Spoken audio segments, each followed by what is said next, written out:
আমি আমার মা বাবা গ্রামেই থাকতো, আমাদের গোপালগঞ্জ এখানে। তো আমি এরকম ভাবে, আমার বাবা মানে খুব নেশাখোর ছিল, অ্যাডিক্টিভ টাইপের, মানে খুবই। তো আমার আরো 2টা ভাই হয় আগে, আকাশ, বড় ভাই আকাশ, ছোট ভাই তমা। আমি আর কি মেঝো, আমি হই। তো আমার যখন আমি হই নাকি, তখনই নাকি আমার বাবা আর বাবাই নাকি আমার মার উপরে মানে খুব টর্চার করে যে কেন একটা মেয়ে হইলো। একবার নাকি আমাকে মানে ছুঁড়ে ফেলে দিয়েছে বাগানে। আচ্ছা, হ্যাঁ। তো এখান থেকে তোমার বাবা পেশায় কি ছিল? পেশায় কিছুই করতো না, মানে জেলের ছিল, কখনো মানে জেলের কাজ করতো, কখনো এটা করতো, কখনো সেটা করতো, আর অল টাইম নেশাই করতো। মানে আজকে খাওয়ার মতো খাবার আছে, কালকে যে কি হবে তার সেটা মানে সে ইয়া করতো না। তো যখন আমার বয়স আস্তে আস্তে বাড়লো, 1.5 মাস হলো, তো আমার আবার আমার মারা হচ্ছে 4 বোন, আমার মা হচ্ছে সবার ছোট, আর আমার খালা হচ্ছে 3 নাম্বার আর কি। তো আমার খালার বিয়ে হয়েছে, তার বেবি কনসিভ হচ্ছিল না, অনেক বছর হয়ে গেছে বিয়ের, তো এইভাবে একটা চাপ ছিল।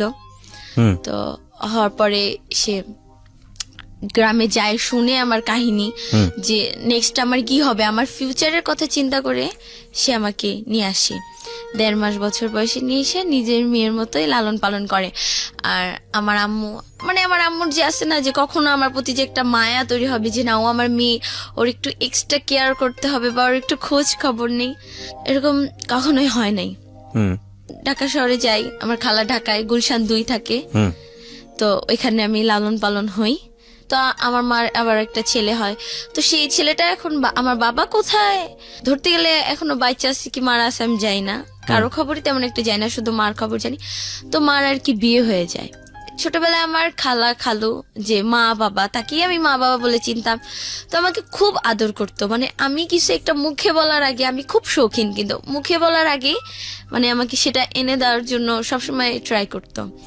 বিয়ে হয়েছে কি একটা লোক বিডিআর বলে, যে আর্মি বিডিআর রিটায়ার্ড হয়েছে, তার আগে একটা ওয়াইফ আছে, একটা ছেলে আছে অনেক বড় ডিপ্লোমা ইঞ্জিনিয়ার কমপ্লিট করছে, আমার মাকে আর কি বিয়ে করছে যে কোনো কারণে। তো ওই ঘরে এখন একটা মেয়ে আছে, নাম সাদিয়া, 10-11 বছর বয়স। গ্রামের বাড়িতে যখন বেড়াতে গেলাম, তো যাওয়ার পর ওইখানে আমাকে অনেকেই আমার খালাকে মানে বলতো আমাকে যে এখনো ওকে রাখছো বা এখনো ওকে পালতেছো, তোমার এখনো বাচ্চা হয় নাই। তো আমি এগুলা জাস্ট কেয়ার করতাম না, মানে বুঝতামই না কেয়ার কি, বুঝতামই না যে কি। তো আমাকেও জিজ্ঞেস করতো যে তুমি কি ওনাকে এখনো মা বলতেছো বা এখনো মা বলে ডাকো? তা আমি বলছি ডাকবো না, কাকে ডাকবো, আপনাকে, ওনাকে না মা বলে ডাকলে। তো বলছে আচ্ছা ঠিক আছে। তো এরকম আসতো, আমাকে এসে দেখে যেত। আচ্ছা, মানে আপনার খালাকে আপনি মা বলে ডাকতেন? হ্যাঁ, মা বলে ডাকতাম, বিকজ আপনি ওখানেই বড় হয়েছেন, তো ওনাকে মা হিসেবে জেনেছেন। জি, তারপর তারপর এভাবে আস্তে আস্তে আস্তে আস্তে মা যে খালা, সে মানে সে অনেক মডার্ন ছিল, তো সে আমাকে পালছে খুব শৌখিন ভাবে, অনেক আদর আল্লাহ দিয়ে। তো ফার্স্টে ভর্তি হয়েছি বাড়িদারা শিশু মঞ্চ কেজি অ্যান্ড হাই স্কুলে, ওইখানে ভর্তি হইলাম, ওখানে পড়াশোনা। তারপরে পাশে যে Kalachandpur high school and college, ওটা এখন সরকারি হয়ে গেছে, তো ওইখানে 10 পর্যন্ত আর কি পড়া। তো এরকম আমি যখন ক্লাস 5-এ পড়ি, আমি ক্লাস 5-এ আমাদের কালাচাঁদপুর স্কুলে ভর্তি হই। তো ওই স্কুলে ভর্তি হই, তো তখন আমি আমরা আবার দেশে গেছি, গ্রামের বাড়িতে বেড়াতে গিয়েছিলাম, তো ওইখান থেকে আসার পর শুনি যে সে বেবি কনসিভ করছে। তো এইখান থেকে আর কি শুরু গল্পটা, এখান থেকে। আচ্ছা, বেবি কনসিভ করেছে মানে হচ্ছে আপনার খালা বেবি কনসিভ করেছে। বয়স কত তখন আপনার? আমার তখন 10 বছর, 5-এ পড়ি। 5-এ পড়ো তুমি ওই সময়? তখন আমি 5-এ আর কি উঠবো, মানে উঠে গেছি আর কি। তো আমি তো খুব, আমাকে মানে একসাথে শুতে দেবে না, আমার রুম সবসময় আলাদাই ছিল, তারপর আমি মার সাথেই শুইতাম, মানে খালার সঙ্গে। খালা, হ্যাঁ ওই তো খালা, তার সাথে শুইতাম। তো আমার শুয়া কি অতটা খারাপ ছিল না, ঘুমানোটা আবার অতটা ভালোও ছিল না। তো সে ভয় পাচ্ছিল যে আমার এত বছর পরে একটা বাচ্চা হবে, যদি কোনো একটা ওর মাধ্যমে। ও আচ্ছা আচ্ছা, মানে কনসিভ করার পরে তোমাকে আলাদা একটা রুমে দিয়ে দিয়েছে যে তুমি ওখানে ঘুমাও। আচ্ছা, মানে সবকিছু আমার আলাদা হয়ে যাচ্ছিল আস্তে আস্তে। তো এরকম তো আমি খুব কান্নাকাটি, মা আমি তোমাকে ছাড়া শুবো না, মা আমি তোমাকে ছাড়া ঘুমাবো না, কিছুতেই না কিছুতেই না। তো আমিও তো যাবো না, আর সেও আমাকে যাওয়াই ছাড়বে, যে তোকে যাইতেই হবে, তখন তুমি থেকে তুই, তোকে যাইতেই হবে। তা সেরকম তো আমি যাবো না, খুব কান্নাকাটি করতেছি, যে আমার খালু বাবা সে আমাকে এতটা মারলো, লাইফের ফার্স্ট অনেক মোটা একটা লাঠি দিয়ে মারার পরে আমাকে আলাদা রুমে রাখলো। আমি এমনি পাই ভয়, ভয় পাওয়ার বলে কি আমি খুব কান্নাকাটি করলাম, সারা রাত আমি চিল্লাইছি, মা তুমি কেন আমাকে ছেড়ে দিলে বলো, আমি তোমার বুকে শুভ মা, মানে অনেক কথা বলছি। পাশে তখন টিন সেট বাসা ছিল, তো তো পাশের রুম থেকে আর কি শোনা যায়।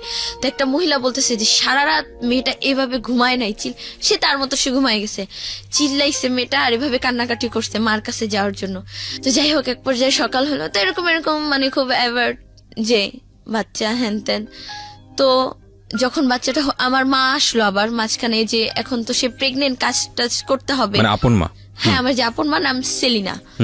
তো সে আসলো, আসার পর কাজ, ওই যে তার মেয়ে হয়েছে ওই ঘরে, মেয়েকে নিয়ে আসলো, আসার পর কাজ টাজ করতো। তো তখন আমাকে আমার মা একদিন ডেকে বলতেছে, জানো আমি তোমার কি হয়? হ্যাঁ, তুমি তো আমার খালামণি হও, তুমি আমার ভালো খালামণি, ছোট খালামণি আমার। না, আমি তোমার মা হই। মা হও? কেন মা হবো, আমার তো মা আসছে। বলছে না, আমি তোমার মা হই। তা বলছি কেন তুমি, মানে আমি মানে তর্ক করতেছি, খুব জিতছিলাম, কেন না তুমি আমার মা হও না, কেন বলতেছো এগুলো, আমি জানি তো হ্যান ত্যান। সে আবার আমার রুমে শুইতো, তো আমি তাকে শুইতে দিতাম না। আসলে কি, হ্যাঁ, ওনারা গ্রামের থেকে আসছে আর আমি ঢাকা শহরে থাকি, আমি কেন শুইতে দিব আমার সাথে? হ্যাঁ, আর আমার খালা কি, মানে আমার যে মা, আপন মা, সে আবার কি মানে একটু নোংরা টাইপের, মানে গ্রামের তো মানে অত কিছু বুঝতো না, এত কিছু বুঝতো না। 2 রুমের নেওয়ার জন্য আর কি আমরা ফার্স্টে টিন সেট ওনাটা মোটামুটি ভালো একটা। তো যাই হোক আস্তে আস্তে, হ্যাঁ তুমি আমার সাথে ঘুমানোর জন্য, আমার থেকে একটু পটায় চকলেট বা এটা নেওয়ার জন্য, মানে আমার তখন ধারণা এটা ছোট তো, এগুলোর জন্য মনে হয় তুমি এরকম আমাকে ভাও দিচ্ছ, এক কথায় ভাও দিচ্ছ। বলছে না, আমি তোমার মাই হইতো। আমার নানু এখন নাই, মারা গেছে। আমার নানু বলছে কি, পুরাটা খুইলা বললো যে ওর আর কোনো সিচুয়েশন ছিল না, তোমাকে দিয়ে দিচ্ছে, তুমি 1.5 মাস তোমার মার কাছে ছিলা, শুধু 1.5 মাস ছিলা, আজ হয়তো তোমার মার কাছে থাকতে, এরকম তোমার 2টা ভাই আছে। তো আমি না ফার্স্টে কিছুটা বিশ্বাস করছি, কারণ আমার মা, আমার যে খালা, সে তাকে, আমার আবার একটা খালা তো ভাই আমার সাথে ছিল, পারভেজ নাম, তো সে খালা বলে ডাক দিছে। তো আমি ফাজলামি করে ডাক দিছি কি, হ্যাঁ খালা, হ্যাঁ দাও ভাত দাও। সে বলে হ্যাঁ তোমার তো খালাই। হ্যাঁ মা কি বলো, খালা কেন? না না ওই কিছু না। তো এরকম তখন একটা ইয়ে আসলো যে সত্যি মনে হয়। আস্তে আস্তে আমার মা আমাকে বলতে লাগলো, মা এটা ছিল, তুই যে পড়াশোনা করে অনেক বড় হ্যাঁ মানুষে আমার কাছে আসবি। তো এরকম আস্তে আস্তে বাচ্চাটা যখন হইলো, আমার নানু আমাকে বলে কি, তোকে না ওই বিছনায় পর্যন্ত উঠতে দিবে না, জানিস, তোকে এইটা করবে ওইটা করবে, তোমার খাবার ছুটাই দিবে, তোমাকে দিয়ে সব কাজ করাবে, এটা করবে সেটা করবে। তো আমার মনে হলো না, আচ্ছা তাই, ঠিক আছে, এরকম কেন হবে, থাক, মাই তো বাবাই তো, এরকম কেন করবে। আমার খালু আবার খুব ফর্সা, আমার খালা আবার একটু ডিপ শ্যামলা, তো মেয়েটা হচ্ছে একদম কুচকুচে কালো। তো যাই হোক, সবার আদরের মনি সবার। আর আমার খালাকে মিষ্টি খুব মিষ্টি আনলো, পছন্দ করতো, মিষ্টি আনলো। তো আমি সবাইকে বিলাইতে গেলাম যেভাবে, যে দেখো আমার অ্যাম্বুলেন্স থেকে যখন নামলো, আমি ধরতে নিলাম, এই ব্যথা পাবে, ছাড়ো ছাড়ো ছাড়ো, হ্যান ত্যান, বিছানায় বসে যে আমি একটু আদর করব। আমার নানু, এই সরো সরো সরো। আমার খালা যখন মানে হয়েছে মেয়েটা, তখন নাকি আর কি বুকে দুধ পাচ্ছিল না, তো রুম থেকে বের করে দিত, খুব খারাপ ব্যবহার করতো, স্যাং স্যাং বলে যাকে, বের হতো। আমি বাহিরে একটাই যেতাম, বসে কানতাম কি, ইস আমি হয়তো আমার মাকে হারায় ফেললাম। তো মানে আমাকে যেই দেখে সেই বলে, তোমার কিছু একটা হবে, জানো, তোমার কিছু একটা পরিবর্তন হবে। তা আমি আবার হোগা, আমি জানি না হোগা কি, তাপটা দেখি, তো এরকম হয়ে যাক, যা হবে হবে। তো এরকম ছোট ছিলাম। তো যাই হোক, পড়াশোনা আস্তে আস্তে আস্তে আস্তে আদরটা আস্তে আস্তে উঠলো। আমার খালা খুব আদর করে তাকে, আর আমাকে কিছু হইলেই খুব বকাঝকা করে, আস্তে আস্তে যে ইগনোর অ্যাভয়েড বলে সেটা উঠে আসে। তো খালুর আবার কি বলতেছে যে গুলশানে এমনি যখন বেবিটা হইলো, মানে উড়াধুরা খরচ করছে সে, মনে হয় 2-3 মন, খালি মানে এলাকার সবাই মানে মিষ্টি পাইছে। বিয়ের কত বছর পরে এরকম আপনার বাচ্চাটা হয়েছে? ওনার 20 বছর পরে। ও ওকে, আচ্ছা। তো সেই জন্যই বেশি খুশি ছিল আর কি? হ্যাঁ, বেশি মানে অনেক খুশি, শুধু খুশি না, অনেক খুশি ছিল। তো আস্তে আস্তে আমি স্কুলে যাই। আমার তখন আমি ক্লাস 5-এ পড়ি। তখন আমার একটা ফ্রেন্ড ছিল, স্বর্ণা, শিপা আর মিম এখনো আসছে। ওরা বলতেছে, হে তোর বোন হয়েছে, হ্যান ত্যান, সব শেষ। এই যে মনে কর তোর আদর গুলো, কেন আদর যাবে, আমার বোনকে কত আদর করবো আমি। বলছি তুই তো জানিস সব। হ্যাঁ জানি সব। তো বলে কি, এক কাজ কর, তোর তো খুব কষ্ট। আমি বলছি কই, তখন আবার কষ্টের ইয়াগুলো চলে আসতেছে যে একটু টর্চারের শিকার হচ্ছি। তো বলছে তোর তো খুব কষ্ট, তুই এক কাজ কর, তুই না সিগারেট খা, আস্তে আস্তে না মানে আস্তে আস্তে আমাকে ড্রাগে নিয়ে যায়, তুই না সিগারেট খা, স্মোকটা একটু ট্রাই কর। আমি বলছি না রে। তো ও যখন খাইছে, ও আবার স্বর্ণা মেয়েটা যে, তো আবার রিলেশন করতো, ও ভাইগাও গেছে অবশ্য, মানে পালাই চলে, তো ও আবার রিলেশন করতো, মানে ওর বেশ একটা ভালো ছিল না, মানে ফিজিক্যাল করতো হ্যান ত্যান। তো ও যখন খায় দেখি খুব কাশে, দোস্ত তোর কি খুব প্রবলেম হয়? হ্যাঁ খুব কাশি হয়। না রে আমি না খাবো না। আরো যখন খাই তো ওর সাথে স্মেলটা থাকতো, না রে মা বুঝে যাবে বা খালা বুঝে যাবে, খবর আছে না, খাবো না। আচ্ছা খাইলাম না। তো যাই হোক এরকম এরকম বলতো যে তোকে তো এমন করে, তুই তাহলে কি করবি? আমি বলছি কি করবো, এখানেই থাকবো, একদিন একদিন তো আদর করবে।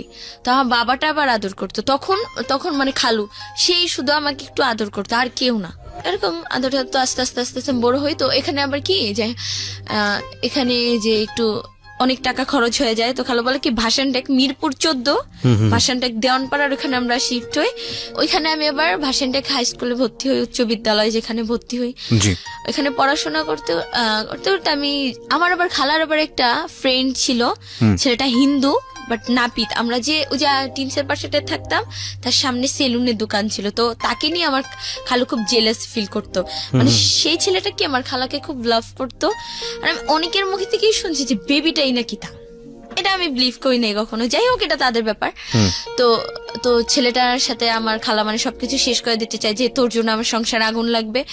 আমাদের ওই বাসায় তো আসতোই, আগে আসা যাচ্ছিল, তো ওই ভাসানটাকে একদিন আসি, তো আমার খালা আমাকে ফোন দেয়া ধরাই দেয়, যেন আমি ঠিকানাটা বলি আমার মাধ্যমে আসে, জানি আর কোনো প্রবলেম না হয়। তো ধরা দেয়, হ্যাঁ মামুনি, আমাকে জান্নাতমণি, হ্যাঁ জানুমণি তুমি কই, কোথায় থাকো তোমরা এখন, আমাকে ছেড়ে চলে আসলা? হায় হায়, না আমরা তো যে দেওয়ানপাড়া আছি, হ্যান ত্যান, এই যে মরিয়ম পাড়া নাকি, এখানে একটা প্রভাবশালী মহিলা, এই তার এলাকা।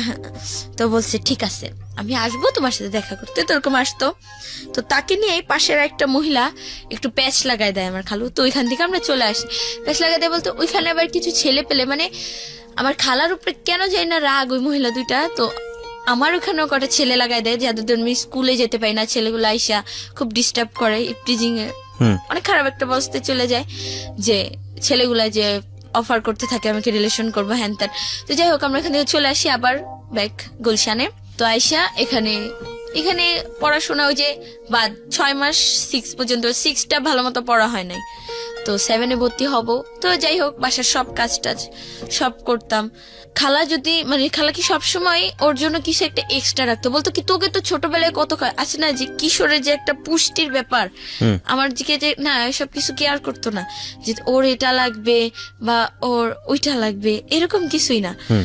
এই নুসাইব ভালো কিছু একটা হয়েছে, সব একটু একটু খাইলো, এইটা নুসাইবার পরে যে ওটা খাবে বা আমার যে খেতে ইচ্ছা করবে বা আমার মানে হচ্ছে যে ওনার বেবি, ওনার মেয়েটা, হ্যাঁ নুসাইবা, এটা ওর। তো আমার খুব খারাপ লাগতো জিনিসটা, কম বয়স আর ফ্রেন্ডরা বুঝাইতো। তো যাই হোক আস্তে আস্তে আস্তে খুব একটু টর্চারের ইয়াতে ছিলাম। 7-এ উঠলাম, কিছু হইলেই মানে আমাকে এতটা মারতো মানে যা পাইতো হাতের কাছে।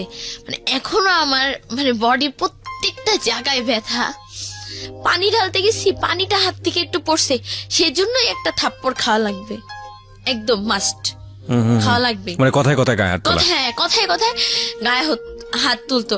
আর একটু ভাইবাও নিত না যে ও বড় হয়েছে একটা মেয়ে মানুষ, না এরকম না। 7-এ উঠি এরকম কষ্ট। তো 7-এ উঠি লাস্ট দিক দিয়ে একদম।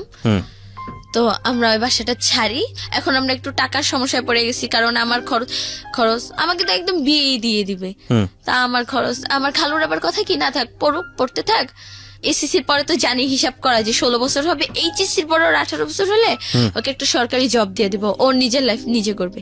ওকে।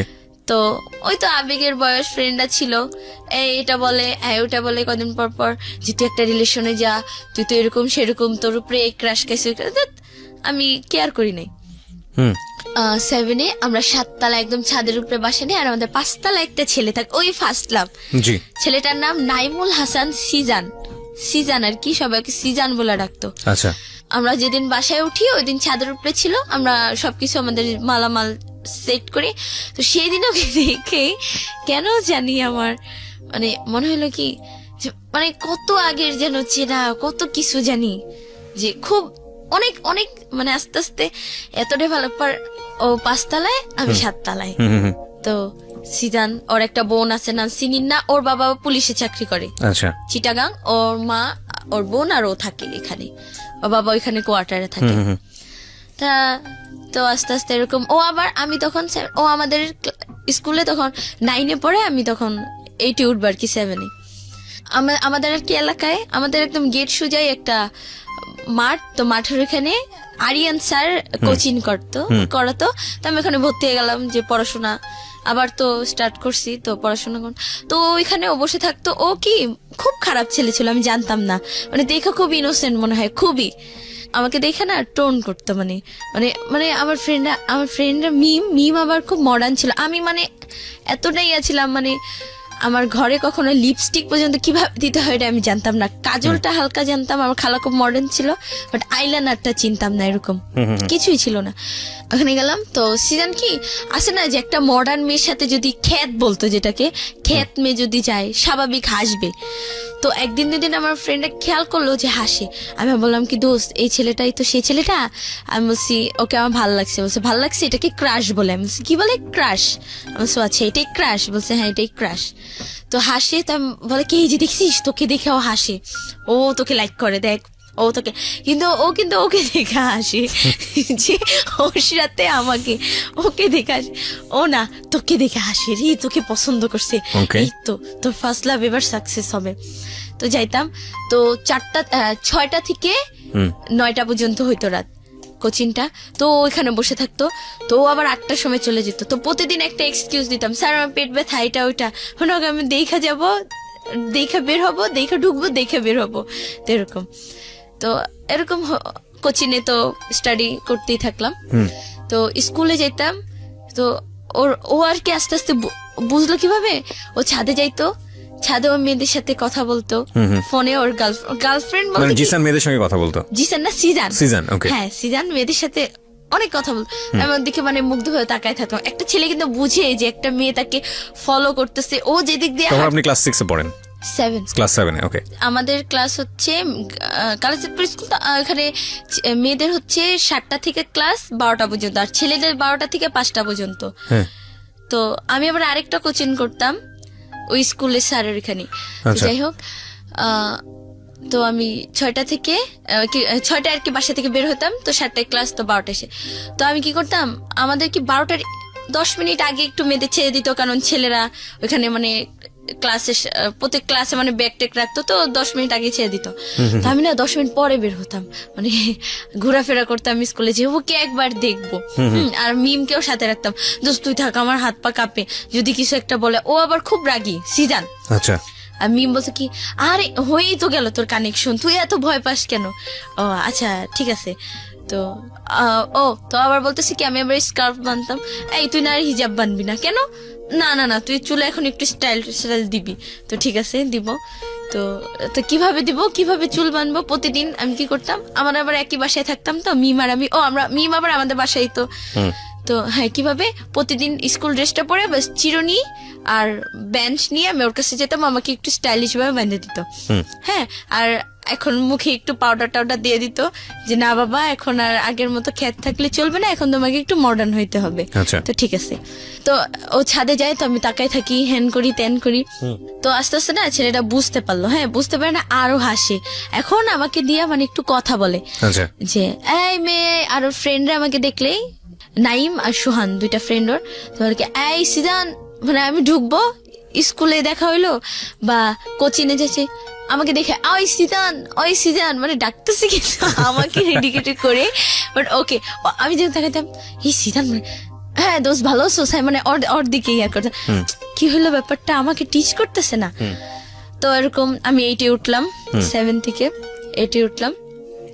তো ওঠার পরে 10-এ না 9-এ উঠলে তো খেয়াল নাই। তো ওই যে 1 বছর তো শেষ করে দিলাম, প্রেমে বলতেই পারলাম না কখনো। তো ভীমকে বলে কি ভীম দোস্ত ওকে তো একটু বলা উচিত, বলবি ও তো মাঠে থাকে, হ্যাঁ থাকে, তোর তো ফোন নাই। ফোন তখন আবার খালো আবার স্মার্টফোন একটা কিনছে। তো বলে কি তোর কি এফবি আইডি আছে? আমি বলি এফবি কি? আবার এফবি কি? বলে কি ফোন মানে ওটা একটা সোশ্যাল নেটওয়ার্ক, ওইটা আবার কি? বলে কি ফেসবুক। ফেসবুক, হ্যাঁ ফেসবুকের নাম শুনছি। তো এফবি কি?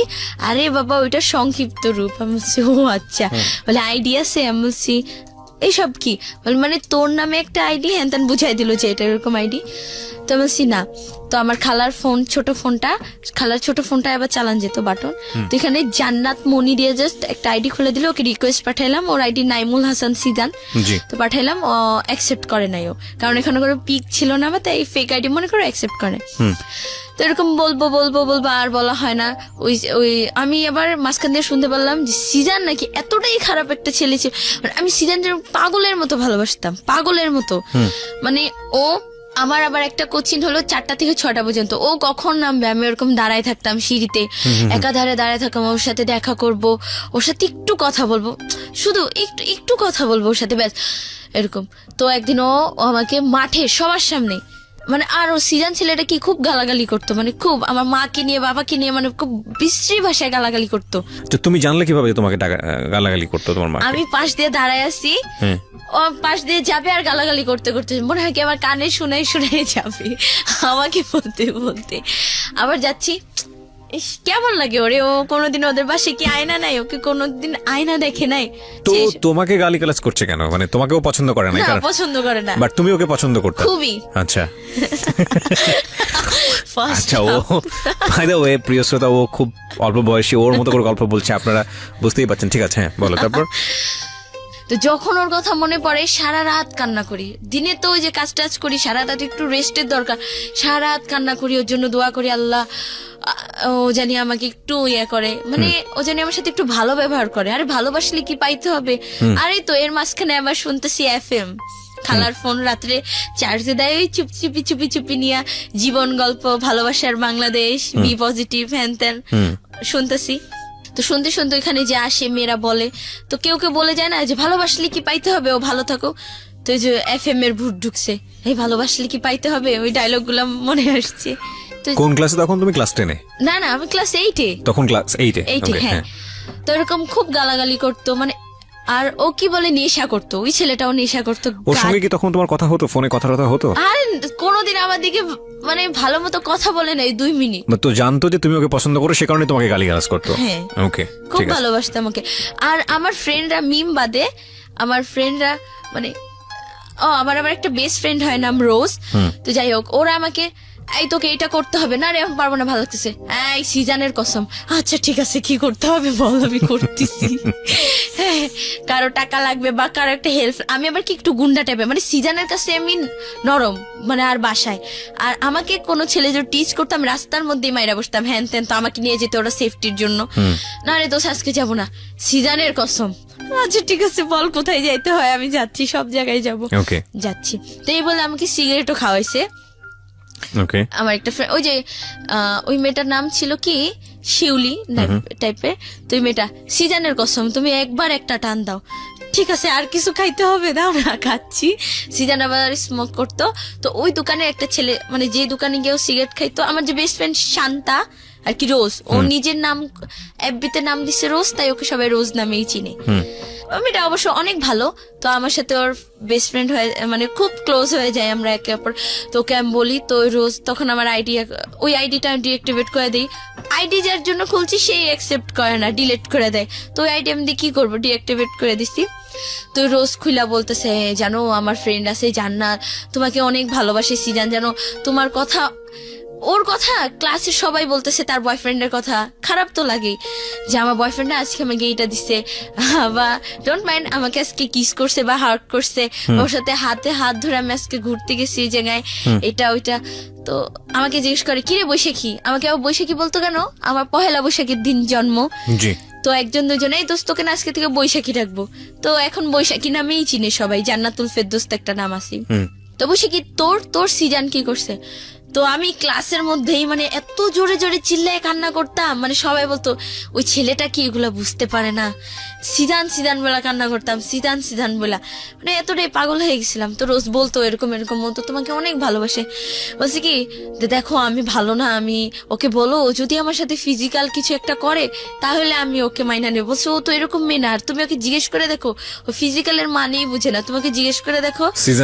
সিজন বলেছে এটা? হ্যাঁ, আর রোজ হচ্ছে হলো তোমার হয়ে সিজনকে এই ধরনের কথা বলেছে? না মানে বলছে যে মানে আমার সাপোর্ট নিয়ে বলছে যে তোমাকে লাভ করে। বুঝতে পারছি, মানে কি বলে হচ্ছে মিডল ম্যানের ভূমিকায় আছে আর কি। হ্যাঁ, তো তারপর আর ওকে দেখলে অটোমেটিক আমার মানে একটা ছেলেকে মারবো বা একটা ইয়াতে আসছি যেমন ফ্রেন্ডকে, ওকে দেখলে দোষ আজকে না হবে না, বাদ দে সবকিছু শেষ আজকে, এই সিজানের কসম, ঠিক আছে ওকে ওভারটেক করি তারপর আমি যাচ্ছি, ও আমার সামনে থেকে যাক তারপর মাইরা দে মনে ভাই, ঠিক আছে ঠিক আছে।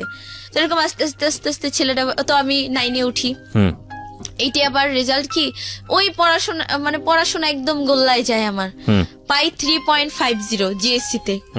আমার খালু তো খোটা, তোকে তোকে এত ইয়া করলাম হ্যান ত্যান, এ প্লাস পাইছে, এ গোল্ডেন এ প্লাস পাইছে, এ 4 পয়েন্টের পাইছে, তুই এত কম কেন পাইলি, আরো মার এই সে। আর সে তো সে হলো কি একজন যে বলবে আমি আমি পড়তে পারতেছি না, এটা হয়তো আমার ব্যর্থতা, কিন্তু না তোকে একদম সমাজ কি বললো সেটা, যে এই আপনার মেয়ে এটা কেন করলো, আরে আমার মেয়ে তো এটা করছে, কেন কেন আপনার মেয়ে কেন ভালো ইয়া পাইলো না, তো এটা নিয়ে আমাকে মারতো। তো যাই হোক 9-এ উঠলাম, তো আমি এসব কেয়ার করি না, পেয়ার কিয়া তো ডার না কিয়া, ভালোবাসতাম। সিজান করলাম, তো সিজান আমাকে, আমি আবার পরে এই যে এফএম শুনতাম, যে আপনাদের ইয়াটা তো শুনতামই, তো শুনতে শুনতে এখন আমার খালা কি বুঝে গেছে যে আমি রাত্রে ফোন ইউজ করতেছি, ফোন আমি কথা বলি না বাট এফএম শুনি, তো এরকম আর ফোন দেয় না, এমন জায়গায় লুকায় রাখে ফোন, আমি মানে ওই যে বালিশের নিচ টিচ চেক করে তার বডি চেক করে আমি ফোন পাইতাম না, আল্লাহ জানে ফোন কই রাখতো। তো ফ্রেন্ড আমার আবার শান্তা কি ওর আবার একটু ফ্রিডম বেশি ছিল, ওর বোন আবার একটু মডেল টাইপের, তো ফোন ইউজ করতে স্মার্টফোন। ও আবার এফবিতে একটা ভাই বানায়, নাম নাইম ছেলেটার, তো তখন নাইম নামে ও নাকি ফেসবুকে ভাই বানাইছে, হ্যাঁ ছেলেটাকে, নাইম রংপুর থাকে। তো নাইম ছেলেটা, হে আমার না একটা ভাইয়া হয়েছে জানিস, তোকে তো সিজান এত অ্যাভয়েড করে, 2 বছর এমনিই চলে গেছে, এত অ্যাভয়েড করে, তুই একটু ভাইবা দেখ, তুই দেখ ভাইয়াটা খুব সুন্দর, ভাইয়ার গার্লফ্রেন্ড নাই, ছিল ব্রেকআপ হয়ে গেছে, নাম ঐশী, ওর নামও ছিল জান্নাতুল ফেরদৌস, কিন্তু ঐশী আর আমার বৈশাখী। তোমার কি লেখাপড়া করতে না, সারাদিন এগুলো নিয়ে কথাবার্তা বলতে? তো নাইম ছেলেটার সাথে আমার রিলেশনটা করাই দেয় বলতে কি, তুই দেখ তোর সিরিয়াস হওয়া লাগবে না, ভাইয়াটা সিরিয়াস হবে, তোর তো এত সমস্যা, ভাইয়াটা তোর খরচ দিবে, লাগলে তোকে ভাগাই নিয়ে বিয়েও করবে বাবা, তারপরও তুই দেখ কি হয়। তো এরকম আস্তে আস্তে 9-এ তখন আস্তে আস্তে ছেলেটা 1 মাস হয়, জানুয়ারি চলে যায়, তো আমি সিরিয়াস না, ছেলেটা সিরিয়াস হয়ে যায়, তো দেখ আমি মাঝখানে ব্রেকআপ করে দিই, ধুর আমি সিজানকে ছাড়া কাউরে না রে, এইসব ছেলে চলবে না, বলছি খুব ভালো, তো ধর তুই বাদ দে, তুই সিজানেরই পটা দেখ। আমি কি নাইমের কাছে যাবো, আমি পানি খাইতে গেল, ওই পানির গ্লাসে আমি সিজানকে দেখি, হ্যাঁ আরো 2 বছরের একটা মায়া পড়ে গেছে, আমাকে ছাড়তে পারবো না, তুই পারলে যা ছাড়গা, বা তুই নাইমকে ধরগা, হ্যাঁ আমার ভাই লাগে চুপ, দুজনের তো এরকম ঝগড়া। শান্তার বাড়িও হচ্ছে আমাদের গোপালগঞ্জ ওদিকেই, তো যাই হোক দেশীয় আরো ফ্রেন্ডশিপ। তো এখন ফোন দিচ্ছে না, এখন নাইমও বলতেছে না, আচ্ছা বল কি, আচ্ছা আচ্ছা ঠিক আছে তোর এফবি চ্যানেল লাগবে না, বল তুই স্মার্ট হবি না। তো শান্তা আবার আমার বলে কি, ওর বোন আবার বাইরে, মানে ওদের ফ্যামিলি অবস্থা অনেক ভালো, অনেক মা বোন সবাই বড় লোক খুবই, তো ফাউন্ডেশন বের করে, এটা তো এটার নাম কি ফাউন্ডেশন, আচ্ছা এটার নাম কি আইলাইনার, ও আচ্ছা লিপস্টিক, আমি লিপস্টিক বলতাম না, লিপস্টিক বলতাম, তো লাইক তো বুঝলো না এটা লিপস্টিক হবে, এটা ব্লাশ অন, এটা শেড, এগুলা দিয়ে কি করে, যে এগুলা দিয়ে এরকম সাজে, তুই সাজে যাবি সিজানের সামনে, দেখবি ও তোকে ও ডিসিশন চেঞ্জ করে ফেলবে, 2 বছরে যেটা না হয়েছে এই বছরে সেটা হবে, একদিন একটু সাজাই দে না, সাজাই দিল, মানে মাশাল্লাহ, মানে সেদিন আমাকে এত সুন্দর লাগতেছে, মানে যে কখনো সাজি নাই, আয়নার সামনে গিয়ে আমি বলতেছি কি, হ্যাঁ জান্নাত, হ্যাঁ এখন তুমি পারফেক্ট সিজনের জন্য, এখন তুমি পারফেক্ট, হ্যাঁ। আর সিজান সাজে আবার বলতেছি, হে জান্নাত তুমি তো জলপুরি ছিল, আমি তো বুঝতে পারি নাই তুমি এত সুন্দর, হ্যাঁ তো ঠিক আছে আমি সব ভণ্ডামি বাদ যাও, আজকে থেকে শুধু জান্নাতি, হ্যাঁ। রিসান ফিরে বলে কি দোস্ত যদি এটা না হয়, বলছে এটা না হলে নাই, তুই আর আসবি না বা ওকে তুই ভুলে যাবি, বলছে আমি না পারবো না রে, কয় এরপরে ঠিক আছে যদি সিজান তোকে পছন্দ না করে, তুই যদি ওর নাম নেস তা আমি তোকে গুলি করব বা ওকে গুলি করব। আমি বলছি দোস্ত দাঁড়াও, গুলিটা তুমি আমাকে মারবা, ওকে গুলি মারবা আর তোকে জুতা দিয়ে পিটাবো। আর ক্লাসে আর এখন থেকে তো এরকম এত স্মার্ট হয়ে গেছি, মানে চুল আমার খুব বড় আর খুব কোকড়া ছিল, তো আস্তে চুলের যত্ন নিচ্ছি, হ্যাঁ মানে এটা করছি, ফেসিয়াল করব, এটা করব, এই দুধ দিয়ে, দুধের সর দিয়ে, লেবুর রস দিয়ে, আটা চিনি এটা দিয়ে মুখে মাখি, আমার কালার তো কি রে ওর কি হলো, হ্যাঁ চুলের কালার কিনে আনছি, চুলের কালার করছি, চুলে সেই একটা হাইফাই অবস্থা। তো আস্তে আস্তে সিজান একটু ভাবলো কি রে ওর কি হলো, বাতাস টাতাস লাগছে নাকি সবাই। তো ক্লাসে যাই ওরকম কান্না করি সিজান সিজান, আর দেখি কি আমি মাথা নিচু করে সিজান সিজান করে কান্না করতেছি, উঠে দেখি কি সবার হাতে জুতা নাহলে সবার হাতে স্কেল। তোকে আজকে মেরেই ফেলবো, তুই কেন সিজানের নাম বলিস, ওকে তোকে ভুলতেই হবে। ভুলতে তো পারতেছি না, দূর মিয়া তোরা ভুলগা যা। তো ক্লাস 9-এ 13ই ফেব্রুয়ারিতে আমি ফোন কিনি। ফোন কিনি কি ওইখানে আবার তো কমিশনার জাকির হোসেন বাবুল, সে আমাকে ভাগ্নি বানায়, তাই জান্নাত তুই আজকে থেকে আমার ভাগ্নি। আর মাধুর্যন আমার একটা ফ্রেন্ড ছিল, তো মাধুর্য, শান্তা, ওই যে রোজ আর আমি বসে কি এই 3জন ক্লোজ ফ্রেন্ড হয়ে গেলাম। যেখানে যাই 3জন, ওয়াশরুমে গেলেও 3জন, সব জায়গায় 3জন। ক্লাসে একজন বই না আনলেও 3জন যারাই যেতাম, আর 2জনের বই হয়তো অন্য কাউকে দিয়ে দিতাম বা লুকানো থাকতো, এরকম এত ক্লোজ ছিলাম। তা আমিও টাকা নিলাম, মামা ফোন কিনবো, 8-9 হাজার টাকা নিলাম, সুন্দর একটা স্যামসাং ফোন কিনলাম। যা আজকে থেকে আমারও একটা এফবি আইডি হবে পার্সোনাল, আমিও এফএম শুনবো, হ্যাঁ মন দিয়ে শুনবো। তো যাই হোক ফোন এফবি আইডি খুললাম। ওই যে বললাম না যে মাঝখানে আগে বলছিলাম যে সিজান যে দোকান থেকে সিগারেট খাইতো, সেই যে দোকান থেকে ও সিগারেট খাইতো, তো ওইখানে একটা ছেলেকে আমি থ্রেট দিলাম, মানে খুব মারলাম, রাস্তাতে দোকান থেকে বের করে না, তুই কেন ওর কাছে সিগারেট বেচিস।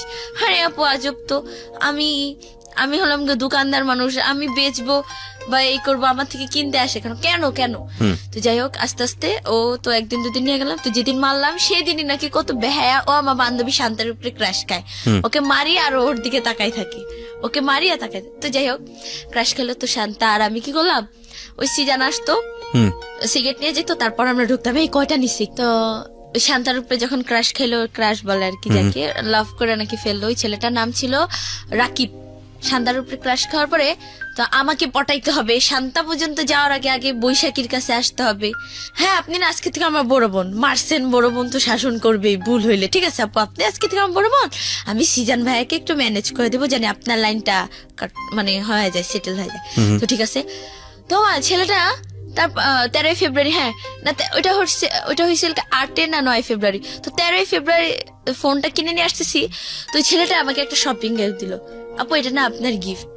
কি এটা কি আছে দেখি, অনেক সুন্দর একটা ড্রেস, গ্রাউন্ড টাইপের যে শর্ট গ্রাউন্ড গুলা, ওইটা একটা গিফট করলো আমাকে। তারপরে দিল, তো আপনি এটা কালকে 14ই ফেব্রুয়ারি এটা পরে আপনি ঘুরবেন। ওকে ঘুরবো, প্রবলেম নাই, আপনি যা বলেন তাই। ওমা আরো কিটক্যাট দেয়, চকলেট দেয় শান্তাকে পটাইতে। যাই হোক শান্তা পাত্তা দেয় না, দোকানদার ছেলে, শান্তার নজর হলো খুব ভাই, ও আবার রিলেশন করতো অনেকগুলা, ও এরকম একটা ছেলেকে ভালো। যাই হোক তো এভাবে আস্তে আস্তে পরে 14ই ফেব্রুয়ারিতে গেলাম, হ্যাঁ মাধুর্যর বাসায় গেলাম আমরা, সারাদিন অনেক মজা। বাবুল কমিশনার মা বাবা তার আগের দিন 5,000 টাকা দেয়, তো ওই 5,000 টাকা খালাকে নিয়ে দেয়, তো সে খুব খুশি, আমাকে একা একা ছেড়ে দিচ্ছে, আমি হাতে জিলে দিয়ে ঘুরে আসি। তো ফ্রেন্ডরা 3 ফ্রেন্ড মিলে ঘুরি, 2জনে মানে 3জনে ঘুরি। তো এখন দেখি এখন স্টাইল করি না, হ্যাঁ ওরা আবার একটু শর্ট, বাট মাধুর্য মেয়েটা খুব সুন্দর, বাট ওরা শর্ট, আমি একটু লং ছিলাম। তোমার 2-3টা ওখানে স্থানীয় ছেলে মানে ক্রাশ খেয়ে গেলো। তো হ্যাঁ আপু ফোন নাম্বার দেন, না দিয়ে ছাড়বই না। ও ফোন কিনছি আবার, এই ফোন কি তোমার বাবা কিনে দিছে, কেন নাম্বার দিব, সিম কার্ড হ্যান ত্যান, না আপু দেন। আমরা যাই হোক সারাদিন ঘুরলাম, বের হয়েছি সকাল 9টায়, আসছি রাতের 8টায়।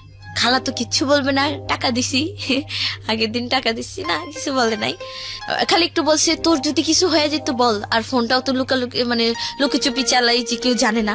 ফোনটা অনেক কষ্ট করে চার্জ দিতাম, তার ঘুমাই থাকতো সারা রাত, হাঁটাহাঁটি 2 ঘন্টা চার্জ দেওয়ার পরে আর কি খুলে টিপে ফোন ইউজ করে আবার চার্জ দিয়ে সকালে উঠে খুলে ঘুমাই থাক। তো যাই হোক এই ঘুরলাম ফিরলাম, আমরা রিক্সা দিয়ে যাচ্ছি, আর ছেলে 3টা, ওইখানে আবার 3টা ছেলে বাইকে, আমাদের রিক্সা থামায়া বাইকে ধরে এই নাম্বারটা আপু দিলেন না, পরে এক পর্যায়ে তাদের বাইকের তেল নাকি শেষ হয়ে যেত, আমরা তো 3জন খুব খুশি, হাল্লা বাচ্চি। ও মা এখন দেখি বাস নিয়ে আমরা রিক্সা দিয়ে যাই, ও বাস দিয়ে সে আমাদের আগে দাঁড়ায়, হাই নাম্বারটা তো দিলেন না, এই নাম্বার দিব মানে। তো যাই হোক তো অনেক মজা 3টা কাটা। গুলশানে যে নাট রেস্টুরেন্ট, তো এখানে আমরা খাইলাম, আমি ট্রিট দিলাম, আমার কাছে আরো এক্সট্রা 8,000 টাকা ছিল, যে মামার থেকে, মামা টাকা দেন তো কিছু জানি না, টাকা নিতাম মামা থেকে, কমিশনের মামা টাকা নিতাম, ওরাও নিত, তিনজনে মিলে যাক খাওয়া দাওয়া করলাম। করার পরে তো যাই হোক ঘুরলাম টুরলাম, সারাদিন আসলাম বাসায়। তো সিদানকে আমি নক দিলাম, তো সিদানের কথা আমার এত খারাপ লাগলো। সিদান আমাকে নাইম ছেলেটা তখন নাকি নাইম ছেলেটা আস্তে আস্তে মানে আমাকে ভুলে যায়, যে থাকা এই মেয়েটা তো সিরিয়াস না, এর সাথে আমি কি কথা বলবো। তো ও আবার একটা মেয়েকে পছন্দ করে, নাম মামতি। ও মামতি, কিন্তু মামতি মেয়েটার আবার যাই হোক ওকে লাইক করতো না, ফ্রেন্ড হিসেবে দেখতো। তো এরকম যাকে আমিও ভাবলাম কি যাকে ও তো ওর বিজি লাইফে আছে, আমিও আমার মতো কোনো প্রবলেম নাই। তো সিজানকে আমি নক দিলাম 14 ফেব্রুয়ারি। সিজান জানো আজকে কি দিন? কি দিন ক? সিজান আজকে কি হয় জানো? বিশ্ব ভালোবাসা দিবস, হ্যাপি ভ্যালেন্টাইন্স ডে। আজকে হ্যাপি জুতা দে, তাও কার জন্য জানিস? তোর জন্য। কেন সিজান আমি কি করছি বলো? আমার ওপর মানে সেদিন একদম ওকে জোর জবরদস্তি ফোনে এফবিতে কি করছি বলো? তোমার আমাকে ভালোবাসতেই হবে, কেন বাসবা না বলো? আমার মধ্যে এখন কি কম আছে বলো? কি কম আছে? বা আমাকে খারাপ অফার দিল, এটা করতে আমি ভাইবা দেখবো না বাবা, আমি এটা করবো না। তখন আবার এটা একটু বুঝি, ফ্রেন্ডদের সাথে চলে না এটা হবে না। তো কয়েকদিন পরে আবার নক দিয়ে বলতেছে, হঠাৎ ওই নক দিয়ে বলতেছে কি একটা ছেলে আছে, প্রেম করবা? সিজান আমি কেন প্রেম করবো? কেন তুমি আসো না? আচ্ছা ধর আমি কেন, আমি কি তোমার সাথে রিলেশন করবো? তোমাকে আমি বউ বানাবো না কি? চিন্তা করো না, এসব চিন্তা করো না। দেখো তা আমি ওকে ও আজে বাজে কথা বলো, নেশা করতো তো আবার আজে বাজে। তো আমাকে একদিন বল কি তুমি এক কাজ করো, ওয়াশরুমে যাও। হ্যাঁ, ভয়েস মেসেজ দিচ্ছে রাত্রে, হেডফোন দিয়ে খুব চুপি চুপি এফএম শুনতাম আর চ্যাটিং করতাম। তুমি যাও ওয়াশরুমে, ওয়াশরুমে গিয়ে তোমার ফুল বডির পিকটা তুমি আমাকে তুলে তারপর আমাকে মেসেঞ্জারে সেন্ড কর। আমি বলছি কেন আমি দেখবো। তখন আমি না শান্তাকে নক দিলাম, দোষ কি করবো বল? বলছে আজকে তোর পরীক্ষা হবে যে তুই কে। আমি বলছি দাঁড়া, ঠিক আছে দাঁড়া। হ্যাঁ, ওরে ভাব নিলাম যে ওরে আমি এখনই বাসায় গিয়ে মায়ের আসবে। হ্যাঁ, ওরে নক দিয়ে বললাম কি কেন আমি না পারবো না, মানে এমবি নাই। শান্তা বল কি বকা দিছিস? আমি বলছি হ্যাঁ সেই বকা দিছি, ওকে পারি নাই। পরের দিন আবার বলতেছে যে খারাপ পিক দিতে। সেদিন মানে আমার খুব রাগ উঠেছিল। ও সেদিন আবার শুনছি কি ও নাকি ওর ব্যাপারে মানে সব জানছি যে ও খুব খারাপ, ও মেয়েদের সাথে ফিজিক্যাল করে, ও নেশা করে, মানে ও ভালোবাসা কিছুই বুঝে না। সেদিন চাইছে আমি বলছি কি যা তোর মারি গিয়া বল দেখাইতে। কি বললি তুই? বলছি হ্যাঁ, তোদের মতো ছেলেকে এভাবেই শাস্তি দিতে হয়। ওরা বলে কি তুমি না জান্নাত না, ও নর্মাল হয়ে গেছে, তুমি না জান্নাত না। আমি জান্নাত, ভয়েস এসএমএস পাঠাইছি আমি জান্নাত, কি বল যে তুমি জান্নাত না, এটা জান্নাত না, এটা হয়তো ভিডিও করা বাট কথা এরকম না, তুমি জান্নাত না, আমি জান্নাত। বলে কি তুমি এত কঠিন কিভাবে হইলাম? বলছি ওই যে 2-2.5 বছরের এক্সপিরিয়েন্স আছে, তোমার পিছনে ঘুরছি আমি, হ্যান করছি ত্যান করছি, কত কিছু করছি। ও আমার কি বলে, বলছি তুই হাত কাটা, গভীর ভাবে হাত কাটা, ফ্রেন্ডরা মানে ওর কথা গভীর এইরকম নিচে দিয়ে এরকম মানে মেঝে পড়তো, মানে একটা ব্যথা, এটাও আমি বুঝতাম না। তো যাই হোক এভাবে আস্তে আস্তে সবাই মিলা বুঝালো, দেখ তুই ওর একটু ভুলা যা, লাভ নাই, যেখানে মায়া বাড়ায় লাভ নাই সেখান থেকে মায়া কাটাইতে হয়। ফ্রেন্ড একটা ছিল মরিয়ম, সে ওই কোচিনে, শোন সিজানকে এখন তুই আর ভালোবাসিস না, ওকে পাওয়া তোর জিত। ওই যে 2 বছর তোর পিছে ঘুরছিস, অনেক স্যাক্রিফাইস করছিস, সেজন্য এটা তোর জিত। সিজান আবার একদিন কি করছে, আমার খালার কাছে গিয়ে, এমনি তো টর্চারের শিকার, খালার কাছে গিয়ে বিচার দিছে আপনার মেয়ে আমার পিছনে ঘুরে স্কুলে সবাইকে বলে দিছে যে আমি জান্নাত আর সিজান মানে ও হচ্ছে আমার হাজবেন্ড। বলে কি আন্টি আমি কবে বিয়ে করলাম বলেন, ও নাকি আমার বউ। সবাই আমাকে দেখলেই জিজ্ঞেস করে ভাইয়া ভাবি কই, হ্যাঁ জান্নাত কই, এরকম করে। তো খালা আরো মারলো। তো এদের মনে হয় কি ভালোবাসার জন্য মায়ের কোনো ব্যাপার না, খালাও সেদিন মারলো ফার্স্ট। খালু তো জানলোই না, তাহলে তো অবস্থায় খারাপ, বাসা থেকেই নামাই দিত, কি করতাম। তারপরও ওর মনে একটু ইয়া নাই যে মেয়েটা আমার জন্য এত কিছু করতেছে, এত কিছু, একটু ইয়া করি। তো আস্তে আস্তে বললাম যে এখন একটু অ্যাপবি চালাই, ছেলেরা নক দেয়, একটু হাই ফাই ভাবে একটু এঞ্জেল জান্নাতমণি আইডি খুললাম যে, তো ওটা আমার ফার্স্ট আইডি এঞ্জেল জান্নাতমণি। আচ্ছা, এই অ্যাঞ্জেল জান্নাতমণি নামটা কেন দিলা? তোমার নাম তো অন্য নাম। আমার নাম তো জান্নাতুল ফেরদৌস। হ্যাঁ, তো তুমি অ্যাঞ্জেল কেন লাগালে নাম? ওই যে অ্যাঞ্জেল নামটা কেন লাগাইছি কি যে আইডি খোলার আগে মানে আমার ভালো লাগলো যে এঞ্জেল দিব, জান্নাত থাকবে আর মনি। আমাকে তো অনেকে জানুমণি, ওই যে আগে যে জানুমণি, জান্নাত মনি ফ্যামিলি থেকে যে ডাকতো। আচ্ছা, কিন্তু অ্যাঞ্জেলটা লাগালে কেন? এঞ্জেল মানে ওই যে পরি টাইপস, ফেরেশতা কিছু একটা হাই ফাই তো এরকম। ওকে, ঠিক আছে। তারপর না, এরকম অ্যাঞ্জেল নামে অনেক অসংখ্য আইডিয়া আছে ফেসবুকে। অসংখ্য, এখনো সার্চ দিলে তো এঞ্জেল জান্নাত মানে এরকম করলাম। তো এখন ছেলেরা নক দেয়, একটা পিক আপলোড করলে আপু সেই হইছে, আপু জোস হইছে, ক্রাশ খাইছি, ও আপনি তো পুরাই এঞ্জেল। এই কিরে, আমি তো সত্যি সুন্দর রে, তাহলে যাক সিজানকে আস্তে আস্তে বলতাছি। তো পুরান ঢাকার একটা ছেলে, নাম সুপ্রদীপ ছেলেটার, ওরা দুই ভাই, সুদীপ্ত সুপ্রদীপ। তো ওর আইডি আবার র্যাপার দীপ। তো ওই ছেলেটাকে আমার এরকম মানে আমার ভালো লাগছে। তো ছেলেটাও আস্তে আস্তে এরকম আমাদের রিলেশন হয় বলতে কি মানে আমরা দুজনকে বলি মনের কথা। তো যে আমি আবার ফোন নিয়ে আমি আবার ধরা খেয়ে গেলাম। আমার খালু কি করছে, ফোনটা নিয়ে গেছে। ফোনটা যখন অফিসে নিয়ে যায় তো আমি খুব কান্না করি, ফোনটা কেন নিবা, আমার একটা ফ্রিডম বলেও তো কিছু আছে। আমার ফ্রেন্ডরা গিটার কিনে, দামি ড্রেস কিনে, অমুক জায়গায় যায়, ঘুরে। আমারও খুব ইচ্ছা ছিল মানে আমাকে সবাই এক নামে চিনবে, ওই যে আবেগের একটা, এখনো তো আবেগেরই বয়স, যাই হোক তখন আর একটু বেশি, যে আমাকে সবাই এক নামে চিনবে, বৈশাখী, গুলশানের বৈশাখী বা গুলশানের জান্নাত, এরকম। হ্যাঁ, যে এমন কিছু একটা করতে চাই এরকম। আসলে কি এটা হয় নাই। তো আমার ওই ছেলেটার সাথে যখন পরিচয়, তো ছেলেটা কি আবার ওই ছেলেটা সিজানের থেকেও বেশি খারাপ, সিজানের থেকেও বেশি নেশা করে, মানে এতটাই নেশা করে, মানে সে সব ড্রাগ নেয়। নেওয়ার পরে নাম কি ছিল ছেলেটার? সুপ্রদীপ। হ্যাঁ, ডাক নাম হচ্ছে দীপ। ও মাঝখানে আবার আমার নাইমের সাথে কন্ট্রাক্ট হয়। নাইম আবার কি করছে, জেলাস ফিল হইতেই পারে, রিলেশন হোক আর না হোক। আমি আবার মাঝখানে সিরিয়াস হয়েছিলাম, দীপের সাথে রিলেশন আগে নাইমের সাথে সিরিয়াস হয়েছিলাম। নাইম ওর বাইক ছিল, ও বাইকে ও গলা ধরে একটা মেয়েটাও ভালো না নাকি, ওই মেয়েটার 2টা বিয়ে হয়েছে, হ্যান ত্যান একটা বাচ্চা আছে, মানে ক্যারেক্টারও প্রবলেম আছে। আর মেয়েটা ইয়াবা খায়, মানে ড্রাগ নেয়, অ্যাডিক্টেড মারাত্মক ভাবে। ওই মেয়েটার সাথে গলাগলি ধরে ও বাইকে উঠা পিক তুলছে, আপলোড দিছে ক্যাপশন দিয়ে, জান তোমাকে অনেক অনেক মিস করি। এটা কি কোনো গার্লফ্রেন্ড ইজিলি মাইনা নেয়? আমি তো ওই পিকটার জন্যই আমি আজও রাগ, ও কেন ওই পিকটা আপলোড করবে? সীমা কে হয় ওর? সীমা আপন না জান্নাত আপন? না, ও বলে আমার ফ্রেন্ড, ও আমার বোন। চুপ থাক তুই। এনতেন ওকে ব্লক মাইনে দিচ্ছি, আমি আনফ্রেন্ড করে দিচ্ছি, যা ওর সাথে কোনো কথা নেই আমার। একটা মেয়ের সাথে ও কেন গলাগলি ধরে পিক তুললো বাইকে? তো এরকম সুপ্রদীপের সাথে রিলেশন হয়ে গেল 3-4 মাস। মানে ওই যে 3-4 মাস আবার গ্যাপ পড়লাম, তো তখন 9-এ গ্যাপ পড়লো।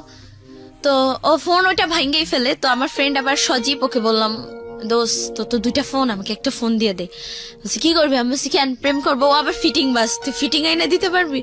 সেটা আবার কি? বলছি ওই যে ছেলেদেরকে থেকে টাকা টুকা নিবি, গিয়া বলবি ফোনে জাস্ট তুই কথা বলবি, যা করার আমি করব, তোর যা টাকা লাগে আমাকে বলবি। আমি বলছি দেখ একটু পাম্পট্টি মারি, দেখি ফোনটা দিলেই হয়েছে, তারপর তোরা আর চিঠি না যা সর।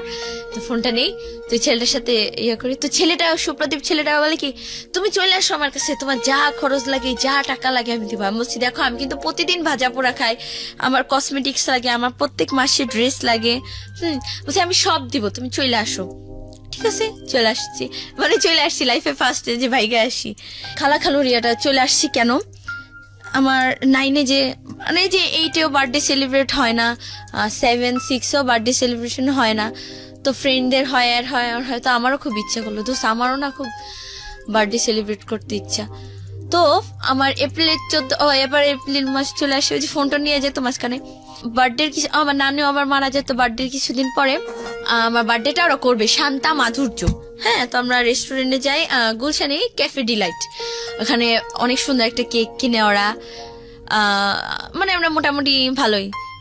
তো একটু লেট হয় দেখা আসার পরে আমার ফ্রেন্ডটা ওই শান্তাও কোনোদিনও আমার বাসায় আসে নাই, আসে আমার বাসায় সেদিন আইসা, তো আমি তোকে আমার আজ তোর বাসায় নিয়ে যাইতে হবে। বলছি না রে, আমার বাসা অনেক সমস্যা, আমি যে সমস্যার মধ্যে থাকি, আমার খালু আমাকে কথায় কথায় মারতো, কথায় কথায়। আর আছে না যে ঠিক আছে মেয়ে, চট থাপ্পড় একটা, এতটা বাজে ভাবে আমাকে মারতো, মানে পরশু, মানে কি বলবো, মানে খুবই খারাপ একটা অবস্থা, মানে অনেক মারতো অনেক। তো সেই দিন ও গেল, ওকে নুডলস রান্না করে দিলাম। ফার্স্ট আসলি আমার বাসায় আমার খালা আবার একটু অসুস্থ ছিল, তো সে ওরা তোটা কেয়ার করতে পারে নাই।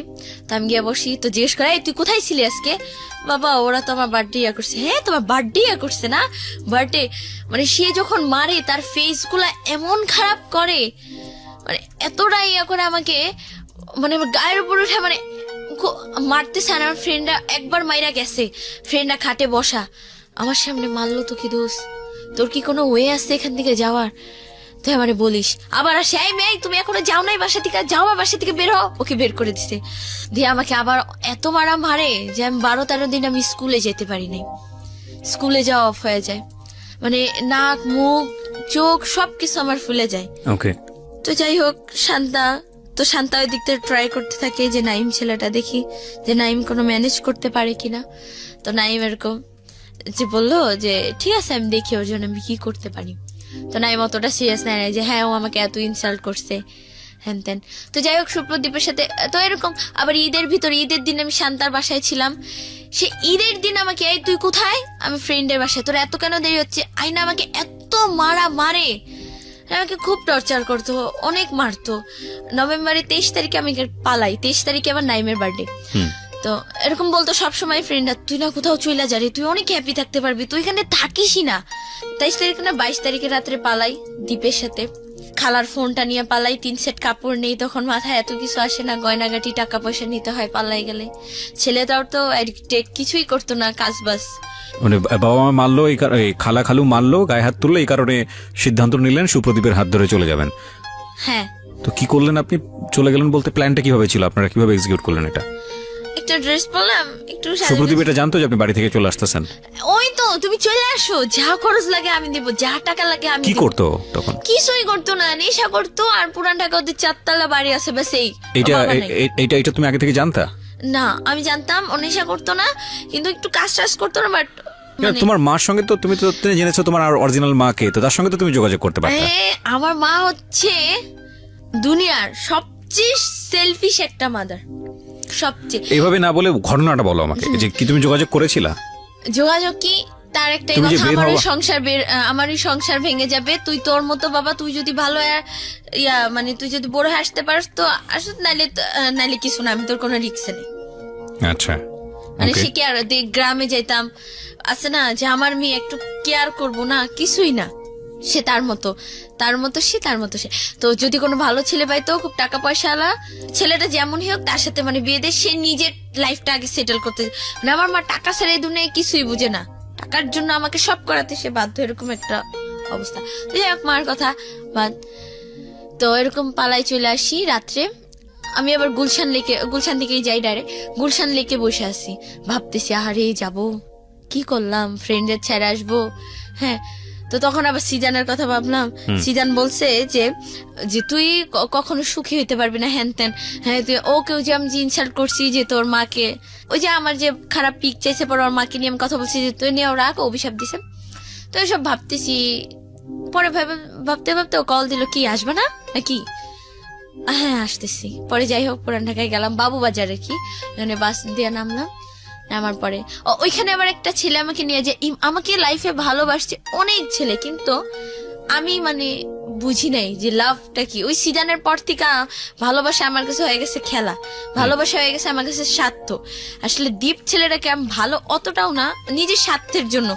যে ও আবার বলছে কি যে আসো তোমার সবকিছু আমি দেখবো, যদিও আমার কোনো একটা সেটেল করে দিতে পারে। ওইটাই তো। ইমন ছেলেটা এরকম আমাকে ভালোবাসতো, ইমন ছেলেটাকে আমি বলছি আমি একা, আমি তো কোনোদিনও পুরান ঢাকায় যাইনি, তুমি আমাকে একটু দিয়ে আসো কষ্ট করে। তো ঠিক আছে আমি দিয়ে আসবো। দিয়ে আসলো আমাকে। সারা রাত তুই ছাদে ছিলাম, আমি ইমন আর দীপ, সারা রাত ছাদে 2জন বসেছিলাম, 3জন বসে বসে আড্ডা দিচ্ছি। যাইতে যেতে খুব রাত হয়ে যায়, আর ওদের বাসা টাসা মানে আশেপাশে কোন ফ্রেন্ডের বাসায় যে রাখবে সব বাসা লক হয়ে যায়, পুরান ঢাকার অবস্থা তো জানেনি। যাই হোক, তো ছাদে বসে বসে আড্ডা দিলাম 3জনে মিলা। দীপ তো ধুমায় সিগারেট খায়, কি খায় না খায়। যাই হোক, আর আমি আমার মতো বসে বসে টেনশন করতেছি কি করব। আমার লাইফে আবার টেনশন কম, টেনশন বললে ভুল হবে, আমি আমার মতো হাসতেছি নাচতেছি ছাদে সারা রাত ছাদ ঘুরতেছি, নাচতেছি হ্যান তেনি কি সুন্দর আমি বাইক আসছি, আল্লাহ আমি বাঁচছি, আমি প্যারা থেকে বাঁচছি, এরকম বলতেছি। তো সকাল হয়, ছেলেটা আমাকে সকালে কি বলে, তখনই বলে কি আচ্ছা তোমার কি বাসায় যাওয়ার কোনো ওয়ে নাই? আমি বলছি কেন, আমি কি বাসায় যাওয়ার জন্য আসছি নাকি? তুমি আমাকে ভাগাই নিয়ে আসছো না বিয়ে করবা? বলছি কি ও আচ্ছা ঠিক আছে। মানে ছেলেরাও মানে একটু লুজ হয়ে যায়, মানে একটু ভয় পায় যে একটা মেয়ে পালা। তো ওর ফ্রেন্ড কিরণ, দীপের ফ্রেন্ড কিরণ আমাকে আয়শা বলে যে কি তুই ভাগাই নিয়ে আসিস না, ডাইরেক্ট তোর মার কাছে নিয়ে যাবি। আবার একটা ভাইয়া ছিল সাগর, ডেভিল বয় সাগর আর কি, হিন্দু। তো ওই সাগর আর কি বলে কি ভাগাই নিয়ে আসিস না, তোর মার কাছে নিয়ে যাবো। বলছে না রে মার কাছে না, আমি টাঙ্গাইল নিয়ে যাবো, টাঙ্গাইল ওর বোনের বাসা। তো নিয়ে গেল। ইমন ছেলেটাকে আমি আবার বিদায় দিয়ে দিলাম। ইমন ছেলেটা তো যাবেই না, আমি ওকে ভালোবাসি, পুরান ঢাকার কি নাকি। ও বলে রাখা ভালো, দীপ আর আমার কোনোদিনও মিট হয় নাই। যেদিন ভাইগা আসছি সেদিনই দুজনকে দেখছি। ওই প্রোফাইলে দেখছি, পিক ভিডিও কলে কথা বলছি। ও এটাই ফার্স্ট টাইম হচ্ছে মিট ওর সঙ্গে। তো তো দেখলাম। তো যাই হোক, ও আবার আমাকে বললো যে আমি তোমাকে, যাক তোমাকে আমার ভালো লাগছে হ্যান ত্যান। তো টাঙ্গাইল যাচ্ছি আমরা। যাওয়ার সময় বাসে উঠলাম। তো আমরা সারা রাস্তা গল্প করতে করতে গেলাম। যার পর ওখানে বোনের বাসায় গেলাম। ও ছিল সবার ছোট। ওর বোন তো দেখলো যে ও নিজেই চলতে পারে না, ও আবার ভাগাই নিয়ে আসছে আরেকটা মেয়ে। ওর বোনের মাথায় তো বাস পড়ছে যে কিরে কি অবস্থা শুভ্র, তুই কাকে নিয়ে আসছি? আপু আমি ওর ভাগাই নিয়ে আসছি, ও আমার ওয়াইফ হবে, হ্যান আমাদের বিয়ে দিয়ে দেন। ও বোনে তো সেই কান্নাকাটি। ওর মাও জানতে পারলো। ওর মা খুব অসুস্থ। আর আস্তে আস্তে ওর মানে ওকে আমি ফার্স্ট দেখছি তো দেখি এতটা চিকুন একটা মানুষ খুব কমই হয়, মানে খুবই চিকুন আর খুব ফর্সা। দেখে বোঝা যাচ্ছিল যে নেশাকর টাইপের। কিন্তু এমনও তো হইতে পারে অনেকে খাওয়া দাওয়া করে না, এরকম মানে ওই যে একটা বিশ্বাস চলে আসছিল। তো গেলাম টাঙ্গাইল। ও দুলাবে বলতেছে তুমি কি ওর ব্যাপারে কিছু জানো? আমি বলছি না। বলছে আপনি নেশা করে, কিন্তু ভাইঙ্গা বলে না যে ইয়াবা মানে হ্যান ত্যান অনেক কিছু খায় খারাপ। বলছে ও তো একটু নেশা করে। আমি বলছি ওটা কোনো ব্যাপার না, মনে করছি কি ওই যে একটু ড্রিঙ্ক না কি বলে মদ, ওগুলো হয়তো খায় এই, আর ব্যাস আর কিছু না। গেলাম, এখানে বসেছিলাম আমরা। তো সুপ্রদীপ আবার আমাকে বলে যে হ্যাঁ সাজগুজ করো। সুপ্রদীপ আবার 7,000 মাত্র। আমি তো বাসা থেকে টাকা পয়সা নিয়ে আসি না, কারণ এই লাইফের ফার্স্ট 3 সেট কাপড় নিয়ে আসছি। আর জাস্ট কসমেটিক্স তো অল টাইম, এখন তো কসমেটিক্স শিখে গেছি। কসমেটিক্স এর বক্সটা ব্যাস যাবতীয় যা লাগে ব্যাস ওই নিয়ে আমি আসছি। তো সুপ্রদীপ 7,000 টাকার ম্যানেজ করছে। ম্যানেজ কইরা ওর দুলাবের হাতে টাকাটা দেয়, ভাই এই টাকা দিয়ে আমাদের কোর্ট ম্যারেজ বা কিছু একটা করাই দেন, এই আর পসিবল না। দুলাভাই তো সে রাতে আমাদের একসাথে থাকতে দেন, আমার বোনের সাথে ছিলাম, দুলাভাইয়ের সাথে ছিল, যে না কিছুতেই মেনে নিব না। ও দুলাভাই অনেক বুঝাইছে তুমি চলে যাও। বলছি কি আমি কিভাবে চলে যাও বলেন? গেছি, একটা মেয়ে ভাইগা গেলে সে কি কোনদিন আর ফেরত যায় বাসায়? তার হাজবেন্ড হইতো খালা খালো যতই খারাপ হইতো, যা ওর বিয়ে হয়ে গেছে তো এবার ওর হাজবেন্ড নিয়েও থাক। যখন ছেলেটা আর কি আমাকে বলা শুরু করলো যে বিয়ে করবো হ্যান ত্যান, তো বিয়ে করবো আমি কি দীপ, আমি মেহেদি পরবো, আমি চুড়ি পরবো, হ্যাঁ হ্যাঁ তোমাকে সব কিনে দিবো। আমাকে একটা হলুদ কালার একটা ড্রেস ছিল, ওই ড্রেসটা পরে আমি বসেছিলাম। তো দুলাভাই কিছুতেই মেনে নিচ্ছিল না। সারা রাত আমাকে ওর বোন বুঝাইছে, বোনের সাথে তুমি প্লিজ ব্যাক করো, বাসায় ব্যাক করো। বলছি পসিবলই না আপু, আপনি আমাকে আরেকটা ওয়ে করে দেন। আপনার যদি এত মনে হয় যে আমি ওর জন্য পারফেক্ট না, আমাকে ভুলে যাবো। বলছে দেখো তুমি মেয়ে মানুষ, হ্যান ত্যান, ধর আপনার মেয়ে মানুষ, বের হয়ে আসছি আবার কি। হ্যাঁ আমি তো যাই হোক, ও দুলাভাই হঠাৎ করে সকালবেলা এই সুপ্রদীপ তুই টাকা আনছিস? হ্যাঁ টাকা আনছি, টাকা দে তোদের বিয়ে করাই দিব। দুলাভাইয়ের ধান্দা আছে, টাকা নিবে। এই ও তো খুশি। আর ফ্রেন্ড কিরণও ছিল যে কি ভাই তোর দুলাভাই মাইনা নিল, মনে হয় তোর ওয়াইফ না হোক ওয়াইফ, যাই হোক ওকে মনে হয় পছন্দ হয়েছে। হ্যাঁ তো আমিও ভাবলাম যাক তাইলে মনে হয় ঠিকই আছে সবকিছু। তো ও মা একটু পর আমরা গল্প, হ্যাঁ ওইটা আবার কি, তো দীপ আর আমার তখন কিস হয়, মানে লাইফের ফার্স্ট। আমি এমন একটা মেয়ে যে আমাকে কোনোদিন কোনো ছেলে মানে কোনো ব্যাড টাচ পর্যন্ত করে নাই। ওকে বুঝতে পেরেছি। হ্যাঁ তারপর তো আধা ঘন্টা পরে কিছু সেন্টারের লোক আসলো, রিহ্যাব সেন্টারের লোক। হ্যাঁ আয়শা এই তুমি সুপ্রদীপ খান? হ্যাঁ হ্যাঁ ওকে নিয়ে গেল। আমি অনেক কান্না করছি, অনেক, যে প্লিজ ওকে ছেড়ে দেন। আমি পাটা ধরেও কান্না করছি, তাদের কেউ ছাড়ে নাই। ও বোন আমাকে একদম টানে নিয়ে ছিটকে, মানে খাটে বসেছিলাম, ছিটকে খাটে ফেলে দিল আর ওকে টান দিয়ে নিয়ে গেল। তুমি চুপচাপ বসো ওখানে। আমি কান্না করলাম, আমার মুখ টুক চেপে ধরলো, মানে এখানেও দেখি আরেক অবস্থা। তো ওর দুলাভাই আমাকে, ওই কিরণ ভাইয়াটা, আমি কিন্তু ভাইয়াটাকে চিনিও না। তার আগ পর্যন্ত তো তুমি জানতে না যে দীপ ছেলেটা নেশা করে? না, যখন রিহাবের লোকজন আসছে তখন তুমি কি মনে করছো?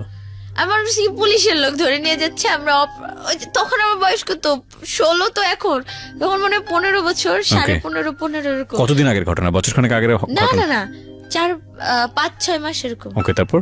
কিরণ এখন আমাকে তার দুলাভাই কিরণের সাথে আমাকে পাঠাই দিবে।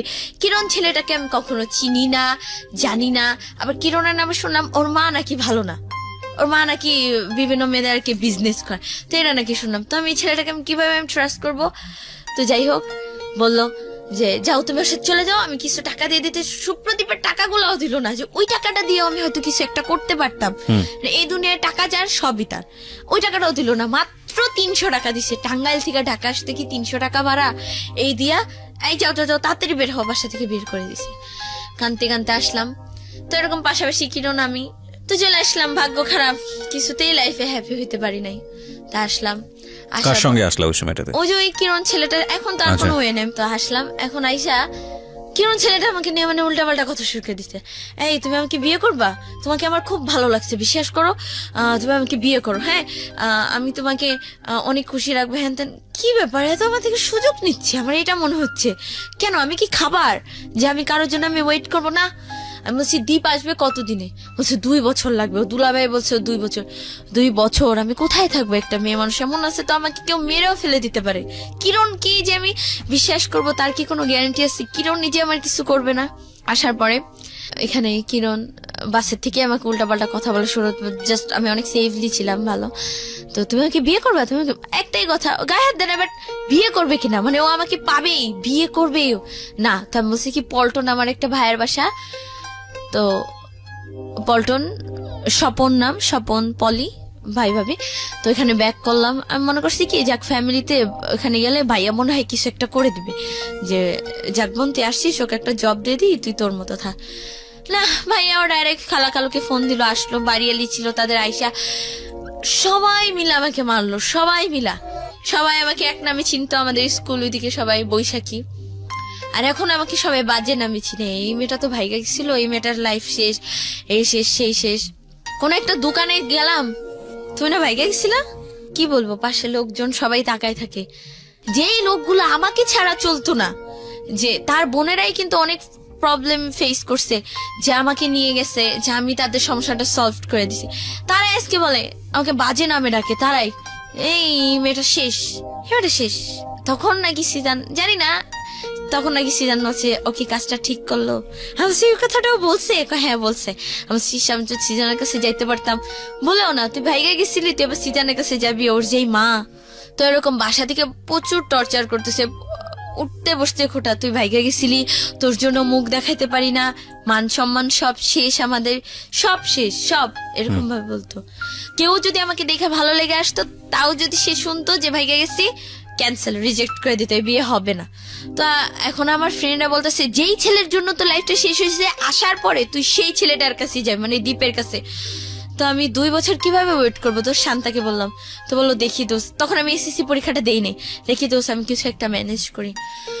তো আমি যখন বসেছিলাম, তো বাবু নামের একটা ছেলের সাথে আমার কথা হয়, সেটা হচ্ছে কিরণের ফ্রেন্ড। তো ওই ছেলেটা আবার আমাকে বলে কি আপু, আমি তোমাকে বোন বললাম, তুমি আমার কাছে আসো, আমি তোমার একটা ব্যবস্থা করে দেবো। তো নাই মামা থেকে কানা মামা অনেক ভালো, চিনি না জানি না, একেও আমি কোনোদিন দেখি নাই, তার বয়সই শুধু শুনছি, তার কিছুই জানি না। তো যাই হোক গেলাম, যাওয়ার পরে ওই ছেলেটা আমাকে দেখে মানে ফিদা হয়ে গেছে, কোনোদিন মনে হয় মেয়েই দেখে নাই। আর আমি খুব মডার্ন ছিলাম, ওয়েস্টার্ন ভাবে গেলাম, দেখা আমি আজকের রাতের ভিতর তোমাকে রেজিস্ট্রি করবো। এটা পসিবল না, এটা ইম্পসিবল, আমি কিভাবে তোকে বিয়ে করব? না, এটা পসিবল। তো আমাকে নিয়ে গেল তার বাসায় মানে তার মামির বাসায়, তার মামির সাথে রাখলো। ওই ছেলেটা আবার বদনাম ছড়াইলো কি সব দিক দিয়ে, ও আমার বউ আমার সাথে রাতে থাকছে, হ্যান ত্যান বদনাম ছড়াই দিল। তো আমার খালা আবার ফোন দিয়ে জিজ্ঞেস করলো, খালা আবার নাম্বার ছিল, যে ও কি তোমার কাছে? বাবা বলছে হ্যাঁ, ওর সাথে তো আমি রাত্রে ঘুমাইছি, হ্যান ত্যান, মানে আজে বাজে কথা শুরু করলো। তো বলছে যাক, মনে হয় তাহলে ও বিয়ে করে ফেলছে, যাক আর খবর নিব না। কিরণ আবার আমার একটা হেল্প করলো, কি বলো কি তুমি এখান থেকে বাঁচতে চাও? আমি বলছি হ্যাঁ বাঁচতে চাই। বলছে আমার একটা ভাই আছে নাম বিল্লাল, বাবুবাজার স্ট্যান্ডে কাজ করে হেল্পারে, তো তুমি ওখানে তার বাসায় চলে যাও, তার সে ওরকম ভাইকে বিয়ে করছে, একটা বেবি আছে, তার ছেলে তানভীর নাম। তো তুমি ওখানে যাও, গিয়ে দেখো যে সে তোমাকে একটা জব টব দিয়ে দিবে। তো আল্লাহ যাকেই মনে হয় স্বপ্ন, আমার স্বপ্ন বলতে ওই যে জব করব, নিজের মতো থাকবো, ওইটাই আর কি আমার স্বপ্ন বলে। তো যাই হোক গেলাম, যাওয়ার পরে ওই ছেলেটা আমাকে বলতেছে, আপু তুমি তো আসছো আমার বোনের মতো। যাই হোক ওই বাবু ছেলেটা আবার, তুমি আমার বউকে ভাগাই নিয়ে আসছো। বউ বলতে কি তুমি, আমি যে মেয়েটার, আমি আবার আমি যখন আসছিলাম খালার গয়নাগাটি নিয়ে আসছিলাম আবার।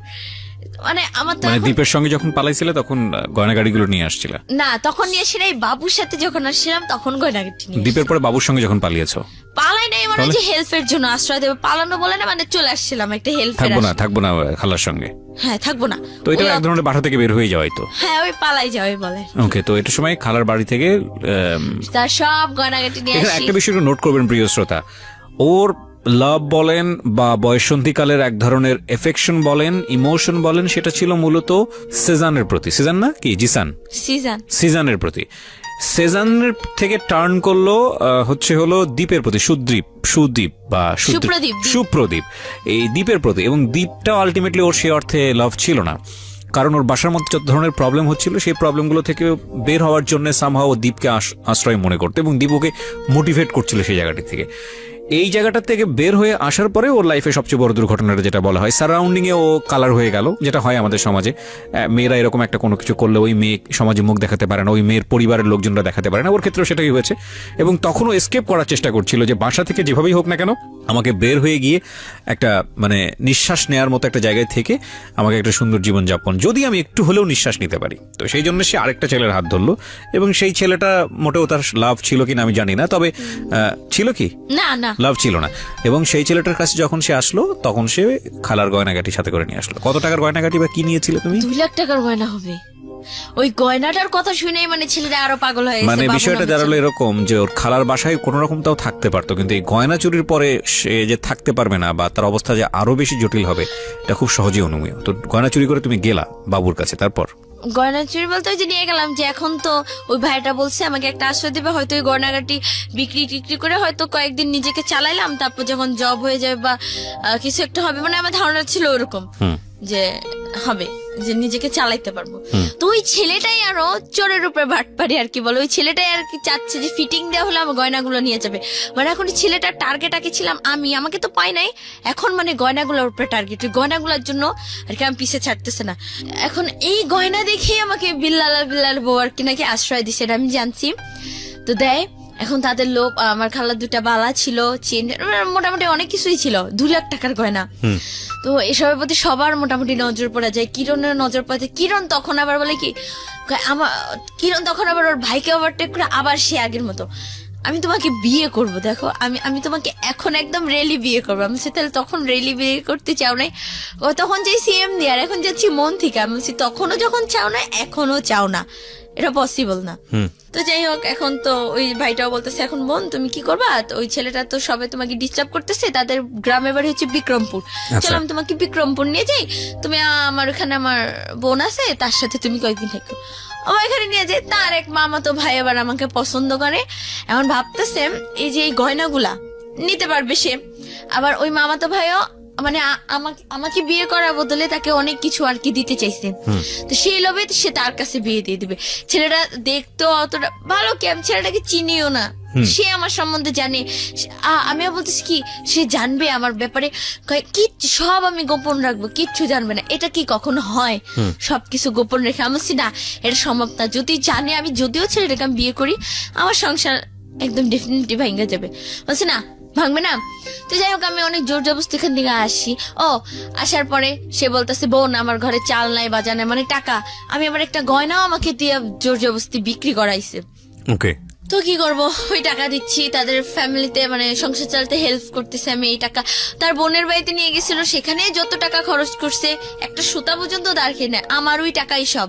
এখানে আসছে ওই টাকা, এই আমার ফুচকা খাইতে মন চায়, এটা যাই হোক থাক, সব টাকা আমার উপরে দিয়ে যাচ্ছে। তো যাই হোক এরকম বাবু ছেলেরাও প্রেশার দিচ্ছে। পরে আমাকে এখন বলতেছে কি যে আমার টাকাটা শেষ, এখন আমাকে গয়না তো আমি আর বিক্রি করবো না, একটা বিক্রি করে ফেলছি অনেক বলে আর বিক্রি করবো না। তা এখন তারা আমাকে আর রাখতে পারবে না, তার বউ আমাকে রাখবে, তুই আমার সাথে থাকবি। হ্যাঁ এখন সে বলতেছে কি ও যদি থাকে তাহলে আমি তোমার সংসার ছেড়ে চলে যাবো। স্বাভাবিক, কিন্তু এটা একটা এক্সট্রা মেয়ে কেন রাখবে? আর ঘুমাইতামও তাদের সাথে। ওকে, হ্যাঁ, মানে বলে কি যে সোজা না ঘুমায়, মানে একটু বাঁকা ঘুমায়, আওড়াআওড়ি বলে যে তার আমি তার বউয়ের সাথে, মাঝখানে তার ছেলে, ওই পাশে সে। তারপরও মানে তার বউ এরকম বলতেছে, তাকে থ্রেট করতেছে, তো সে বলতেছে বোন তাহলে তুমি চলে যাও। তো যাওয়ার সময় আমি তাকে 2000 টাকা দিয়ে যাই যে ভাইয়া আমি হয়তো আপনার অনেক কিছু লস করলাম না। বলছে না না সমস্যা নাই। তো টাকাটা আমি তাকে দিয়ে আসি 2000 টাকা। তো নেন ভাইয়া টাকাটা রাখেন। তো কই যাবো আবার ফ্যামিলির কাছে। ওই ফ্যামিলির কাছে গেলাম, আবার টর্চার শুরু, আবার লোকে আরো কথা বলতেছে। তো মানে লোকের কথাগুলো মানে এতটাই পর্যায়ে চলে যেতেছে যে বাড়িওয়ালা পর্যন্ত যে এই মেয়েকে রাখতে দিব না এই বাসায়, ওকে বের করে দাও, ওকে এটা করে দাও ওটা করে দাও। আমি কোথায় যাব, কি করব? পরে এই যে নাই এসএসসি পরীক্ষাটা দিব। এসএসসি পরীক্ষা এবার আমি এসএসসি এক্সাম দিছি মধ্যবাড্ডা আলাতুন্নেসা স্কুল থেকে, মানে সেন্টার পড়ছে এখানে। তো আমার ফ্রেন্ড, ওর নামটা আমি বলবো না, আমার ক্লোজ ফ্রেন্ডটাই, ওই নাইমের সাথে আবার যোগাযোগ। নাইম তুই যেমনি হোক ভাই ওকে তুই ইয়া কর, ওকে তুই একটা ব্যবস্থা কর, ওকে তুই নিয়ে যা। কই নিয়ে যাবো? তোর কাছে নিয়ে ওকে রাখ, তুই একদিন না একদিন তোকে ভালোবাসতিস, তুই এখনো আমি জানি ওকে ভালোবাসিস, তুই ওকে তোর কাছে নিয়ে তুই ওখানে কোনো একটা মেসে ওকে রাখা, ওকে একটা জব টপ দিয়ে ওকে মানে খালি বাঁচা। হ্যাঁ বাঁচা। তো নাইম ছেলেটা বলছে ঠিক আছে চলে আসো। চলে আসলাম, রংপুর চলে গেলাম।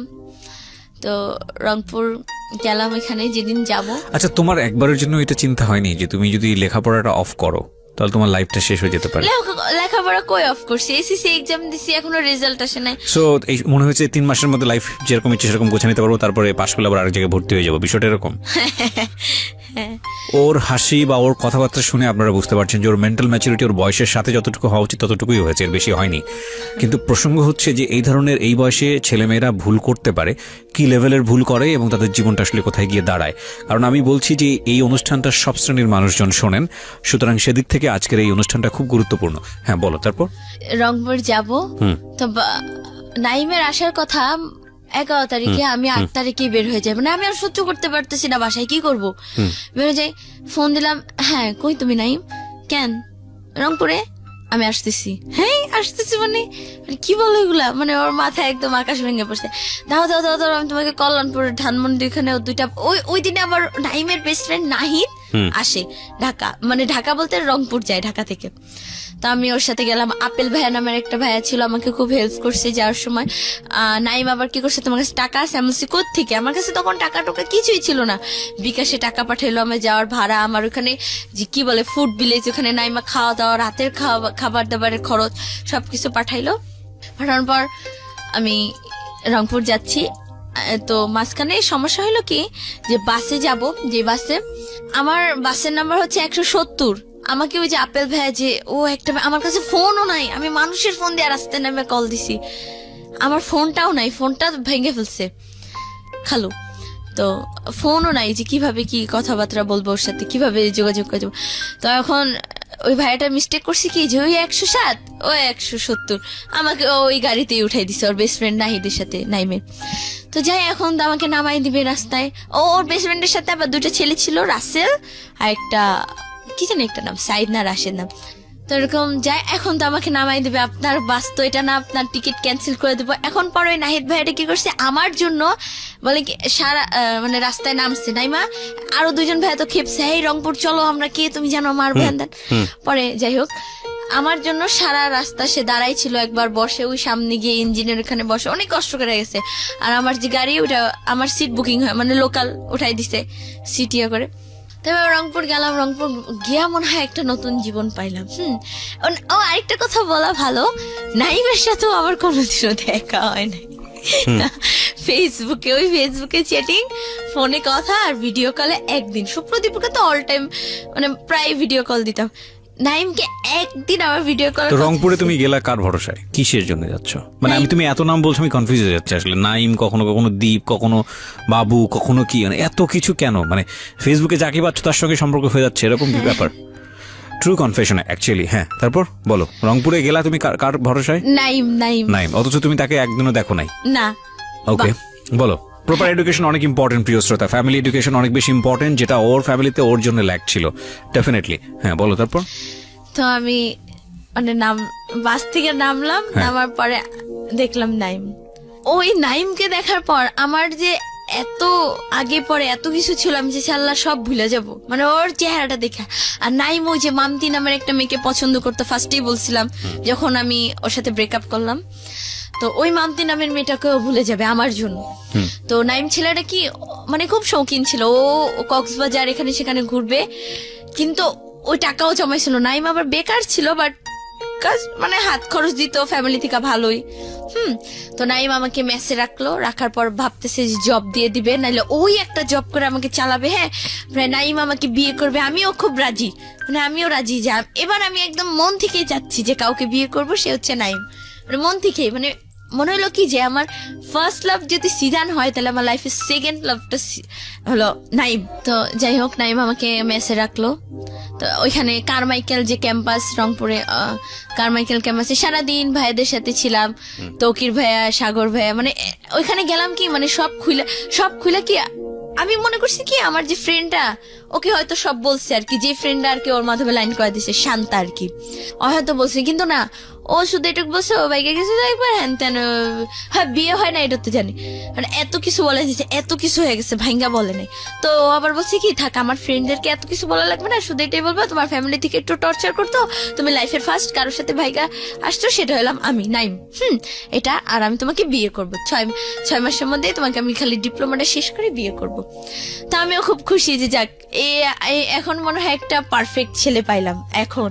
তো কপালে জোরে তারে হারাইলাম যে সারাদিন কারমাইকেল ক্যাম্পাস, মানে ছেলেটা এখন আমাকে ফার্স্টে যখন গেছি নিজস্ব মেসে তুলে দিতে পারে না, কোথায় রাখবে, এর পায়ে ধরতেছে, আপু এখানে মেয়েদের এক্সট্রা হোস্টেল বলে, যে আপু একে একদিন রাখেন, আপু একে, ছেলেটা নাইম ছেলেটা যদি পারতো আমার একটা, সেই রংপুর কেউ জানতো না যে আমি গেছি ওইখানে, আমাকে কিছু খারাপ কিছু একটা করে আমাকে মেরেও ফেলে দিতে পারতো, কিন্তু না, ছেলেটা আমাকে সত্যি ভালোবেসে ফেলছিল নাইম। এদিকে হলো কি, ওই সুপ্রদীপ ছেলেটা যে চলে আসলো রিহ্যাব থেকে, 3 মাস পরে আসলো। আইসা ওই যে আমাদের যে গ্রুপে মিট হইছে, ওই গ্রুপ থেকে আমার নাম্বারটা নিল নাইম। আবার আমাকে যে নাম্বারটা দিছে, ওই নাম্বারটা আবার বলছে যে ওই নাম্বারটা তুমি কাউকে দিও না, কিন্তু ওই যে বেস্ট ফ্রেন্ড বিজয় নামের আমার একটা বেস্ট ফ্রেন্ড ছিল, ওকে দিলাম। তো ওরা বুঝতে পারে না, ওরা ফান করে নাম্বারটা গ্রুপে দিয়ে দিছে। তো আমাকে ফোন দিয়ে, হ্যাঁ তুমি জানো নাইমের আইডি আমি জানি, নাইমকে আমি সব বলে দেবো, মানে থ্রেট দিতেছে যে আমাদের বিয়ে হয়েছে। আমি বলছি কই আমাদের বিয়ে হয়েছে, আমাদের তো বিয়ে হয় না। কেউ আমি বলবো, ছেলে মানুষের মন বুঝো তো, জেলাস ফিল হবে, তোমাকে ছেড়ে দিবে, ভালো লাগবে। তখন আমি নাইমকে বললাম, নাইম আবার ওই এডিক্টেড মেয়েটার সাথে আমাকে রাখতেছে। মেয়েটার বিহেভিয়ার, মানে আমি চাচ্ছিলাম কি যে এখন একটা খোলামালা একটা জীবন, যে এখন আমার লাইফে কোনো শাসন থাকবে না, মানে কোনো পেইন থাকবে না, কোনো প্যারা থাকবে না, একদম সিম্পলি একটা স্বাভাবিক একটা মেয়ের লাইফটা যেমন হয় সেরকম। মানে 1-2 মেসে রাখলো, পরে আর দেখতেছে আর মেসে রাখাটা পসিবল হচ্ছে না নাইম। পরে ওই এডিক্টেড মেয়েটা একটা বাসা ভাড়া নিয়ে থাকলো। মানে কি বলবো, ওই মেয়েটার সাথে যখন আমি রাত্রে ছিলাম, নাইম আমাকে রেখে আসলো। ওই মেয়েটা, তার হাজবেন্ড বাইরে থাকে, সে বাইরে থাকে, সে রাতে একটা ছেলে ডাকে আনছে ঘরে, তার সাথে আমার সামনে উল্টা পাল্টা শুরু। এখন আমার তো ফোন না, এখন আমি কি করবো, আমি বলতেছি কি আপু, এখন আমার ঘরে থেকে যে বের হবো, তাও আমি কি বলবো, আবার বলতেছি কি, আরে না ও ডোন্ট মাইন্ড, আরে ওই মাইন্ড করবো না, কি হয়েছে তাতে, এগুলা বলতেছে। আমি বলছি কি আপু আপনার কি কোনো স্মার্টফোন আছে, বলছে হ্যাঁ। আমি একটু দেন না, মানে এখন আমার ওইদিক ঘুরে টাইমটা পাস করতে হবে।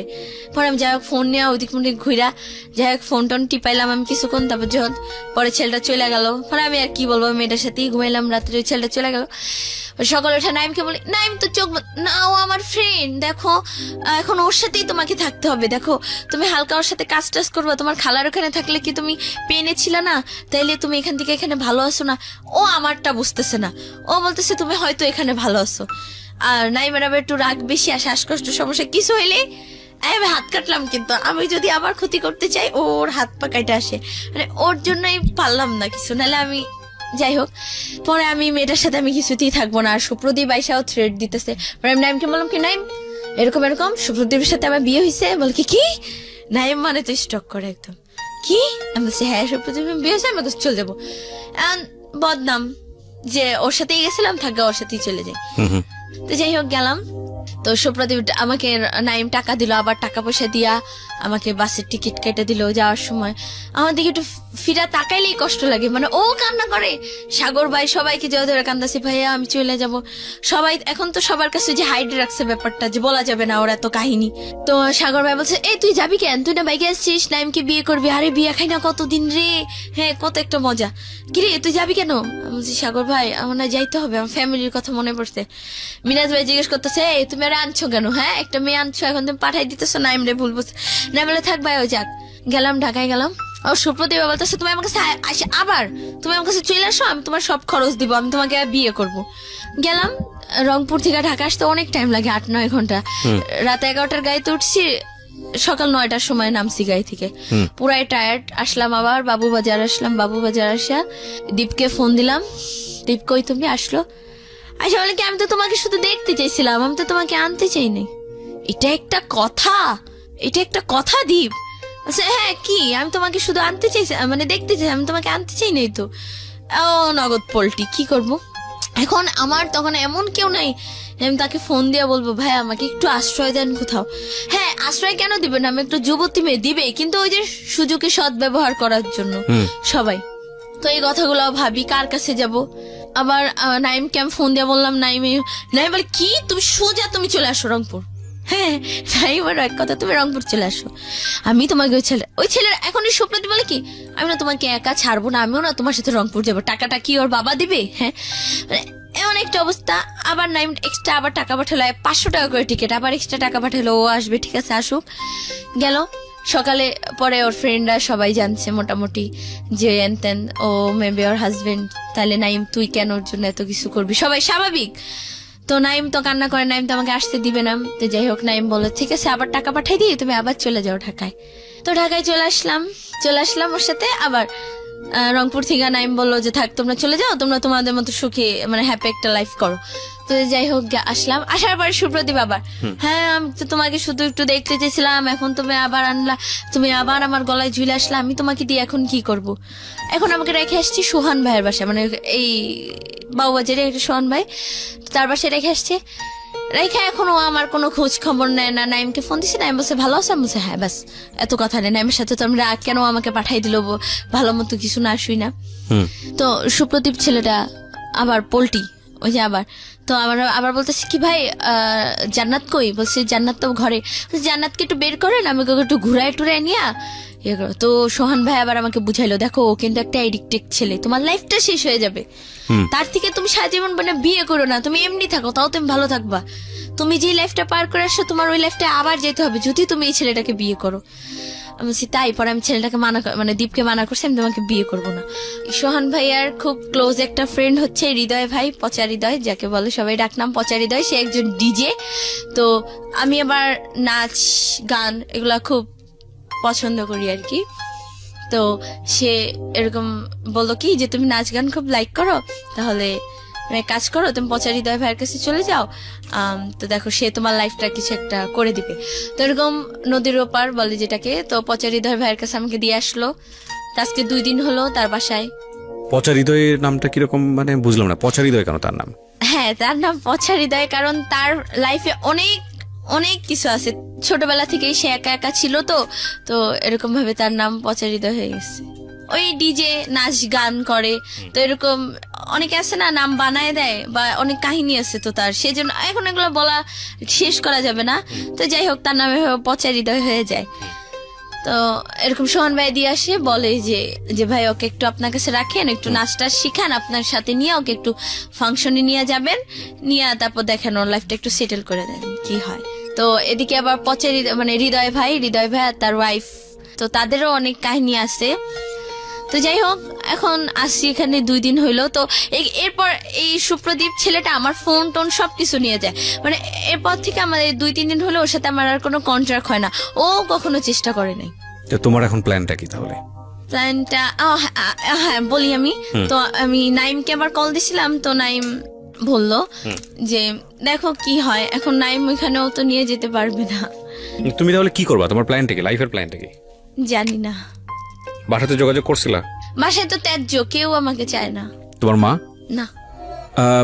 প্রিয় শ্রোতা, 16 বছরের জীবনের যে গল্পটা এখানে আপনারা শুনলেন, এই রকম গল্প সমাজে খুব বিরল না। এবং এই গল্পে আমাকে নতুন করে বলার কিছুই নেই যে ওর এই জীবনের পেছনে দায়ী আসলে কে।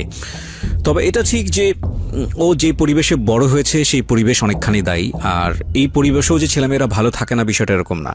তবে এটা ঠিক যে আমি কয়েকটা প্রশ্ন আমি তোমাকে করতেই চাই। একটা হচ্ছে যে তুমি যে অবস্থার মধ্যে আজকে এসছো, যে তোমার কোনো ভবিষ্যৎ জানো না, 16 বছর বয়স তোমার, এবং আমরা তোমার ভবিষ্যৎ নিয়ে খুব আতঙ্কিত, চিন্তিত। বাংলাদেশের সামাজিক অবস্থায় একটা মেয়ে 16 বছর বয়সে কোথায় থাকবে, কি করবে না করবে, যার কোনো ঠিক ঠিকানা নাই, তার অবস্থান কোথায় হবে ভবিষ্যতে, সেটা ভালো কিছু আমাদের মনে করা, আমাদের জায়গাটা থেকে, আমাদের পারিপার্শ্বিকতা যা বলে সেটা, সেই অবস্থা আসলে আমাদের মন থেকে আসছে না। মানে আমি যেটা বলতে চাচ্ছি যে আমরা ভালো কিছু মনে করতে পারছি না। কিন্তু তোমার এই অবস্থার জন্য মূলত দায়ী দুজনই আমি মনে করি। একটা যেটা হচ্ছে যে ভুল তুমি বারবার করতে পারো না। ভুল একবার হতে পারে, দুইবার হতে পারে, তিনবারের বার ভুল আর ভুল থাকে না, সেটা অপরাধ হয়ে যায়। তুমি বহুবার ভুল করেছো, আমি যেটা মনে করি। তবে এই ভুলের মধ্যে তোমাকে ঠেলে দেওয়া হয়েছে, তোমার ফ্যামিলি তোমাকে ঠেলে দিয়েছে, এবং তোমার খালা খালু তোমার কথা যদি বিশ্বাস করে নেই, তারা যেই অবস্থার মধ্যে তোমাকে রেখেছে সেটা তোমার জন্য কাঙ্ক্ষিত না, এবং সেটার জন্য তুমি ফ্যামিলির থেকে স্কেপ করাটা উচিত হয় নাই। কারণ তুমি মনে করেছো যে পরিবার থেকে বের হয়ে একটু সুখ খুঁজে নেই মানুষের মধ্যে। সেই সুখটা তো পরিবারের চেয়েও জঘন্যতম অবস্থা হচ্ছে চারপাশের পরিবেশ। কারণ সবাই এখানে ইন্টারেস্ট খুঁজবে, কেউ তোমার পয়সার কথা চিন্তা করবে, কেউ তোমার রূপের কথা চিন্তা করবে, কেউ তুমি নিজেই সেটা বুঝেছো, এবং বোঝার পরেও তোমার ঘর থেকে বের হওয়াটা ঠিক হয়নি। এটুকুই বলবো। তোমার খালা খালু যদি আজকের এই অনুষ্ঠানটা শুনে থাকে, তাহলে তাদেরকে অনুরোধ করতে পারি আমাদের লাখ লাখ শ্রোতাদের পক্ষ থেকে, যে না, তোমার প্রতি যেন অবিচার না করা হয়। কারণ তোমার বয়সে তুমি ভুল করতেই পারো, 16 বছর বয়স মাত্র তোমার, কিন্তু তাদের ভুল করাটা উচিত হয়নি। তোমাকে এই বয়সে ত্যায্য করাটা উচিত হয়নি, এবং ত্যায্য করার কোনো সিস্টেম আমি যত জানি বাংলাদেশের আইনে এটা নাই। ত্যায্য করার বিষয়টাই নাই বাংলাদেশের আইনে। সো তুমি যদি গিয়ে যদি এখন থানাতে পুলিশের কাছে যাও, নিয়ে যদি বলো যে আমি একটা সেফ কাস্টাডি চাই, কিংবা তুমি যদি বলো যে আমার যে পরিবারে আমি বড় হয়েছি, আমার প্রপার অধিকার আছে সেখানে করার, পুলিশ তোমার জন্য সে ব্যবস্থা নিতে পারে। এবং বাংলাদেশের এরকম অসংখ্য মানবাধিকার সংগঠন আছে যাদের কাছে গিয়ে তুমি তোমার সুন্দরভাবে বড় হয়ে ওঠার জন্য যে এই দাবিটুকু করার, সেটা তুমি করতে পারো। তবে আমি নিশ্চিত নই যে তারা তোমাকে আদৌ সেই সুন্দর ভবিষ্যৎ দিতে পারবে কি পারবে না। তবে তাওয়াক্কাল তু আলাল্লাহ সবসময় পজিটিভ মনে করাটাই উচিত। নিশ্চয়ই যিনি তোমাকে দুনিয়াতে পাঠিয়েছেন, আমি ধর্মভীরু মানুষ হিসেবে তোমাকে এতটুকু বলতে পারি, তিনি তোমার রিজিক নির্ধারণ করেই পাঠিয়েছেন। তবে কোনো ভুল না করাটাই উচিত হবে এরপরে। তুমি যে অবস্থায় আছো না কেন, যার কাছে আছো না কেন, সে ভালো মানুষ হোক, তোমার প্রতি ভালো আচরণ করুক, সেটা আমি চাইবো। কিন্তু এটা ঠিক যে এর চেয়েও ভয়ানক কিছু হতে পারে তোমার জীবনে। তুমি সে রাস্তাতেই পা বাড়িয়েছো, এবং সে ভয়ানক কিছুটা যাতে না আসে সেজন্যই আজকের এই সিক্রেটসে তোমাকে আমি তুলে ধরলাম। আমি শুধু একটা কথাই বলি, যত অবস্থায় খারাপ হোক না কেন, যতই হোক না কেন, পরিবার একটা ছেলে মেয়ের বড় হওয়ার শেষ আশ্রয়স্থল। পরিবারের জায়গাটাকে ঘোলাটে করে কোনোভাবেই এমন কোনো সিদ্ধান্ত নেওয়া উচিত না যতক্ষণ না পর্যন্ত আপনি নিজের পায়ে দাঁড়াতে পারছেন, যতক্ষণ না পর্যন্ত আপনার নিজেকে নিজে বিয়ার করার মতো ক্যাপাবিলিটিস আছে, ততক্ষণ পর্যন্ত পরিবারকে বর্জন করে এমন কোনো সিদ্ধান্তই নেওয়া উচিত না যেটা আপনাকে বিপদের মুখে ঠেলে দেবে। মেয়ে হলে তো আরও বেশি বিপদ, আমাদের সামাজিকতা সেটাই বলে। প্রিয় শ্রোতা, আজকের এই সিক্রেটসের আমরা আজকে জান্নাতকে বা বৈশাখীকে তুলে ধরলাম। আমরা বিশ্বাস করি অনেক বৈশাখী হয়তো বা আজকের এই গল্পটা শোনার পরে নিজেদেরকে শুধরে নেবে, এবং বৈশাখীকে যারা বড় করছেন তাদের ফ্যামিলিতে যদি বৈশাখীর মতো হয়ে থাকে, আমাদের আজকের বৈশাখীর মতো, তার প্রতি প্রপার জাস্টিস করুন। কারণ আপনারা মনে করতে পারেন যে ও একটা ছোট বাচ্চা, ওর আচরণ কেন এরকম হবে। এখানে অবশ্যই মনে রাখা উচিত সব বাচ্চার আচরণ একরকম হয় না, এবং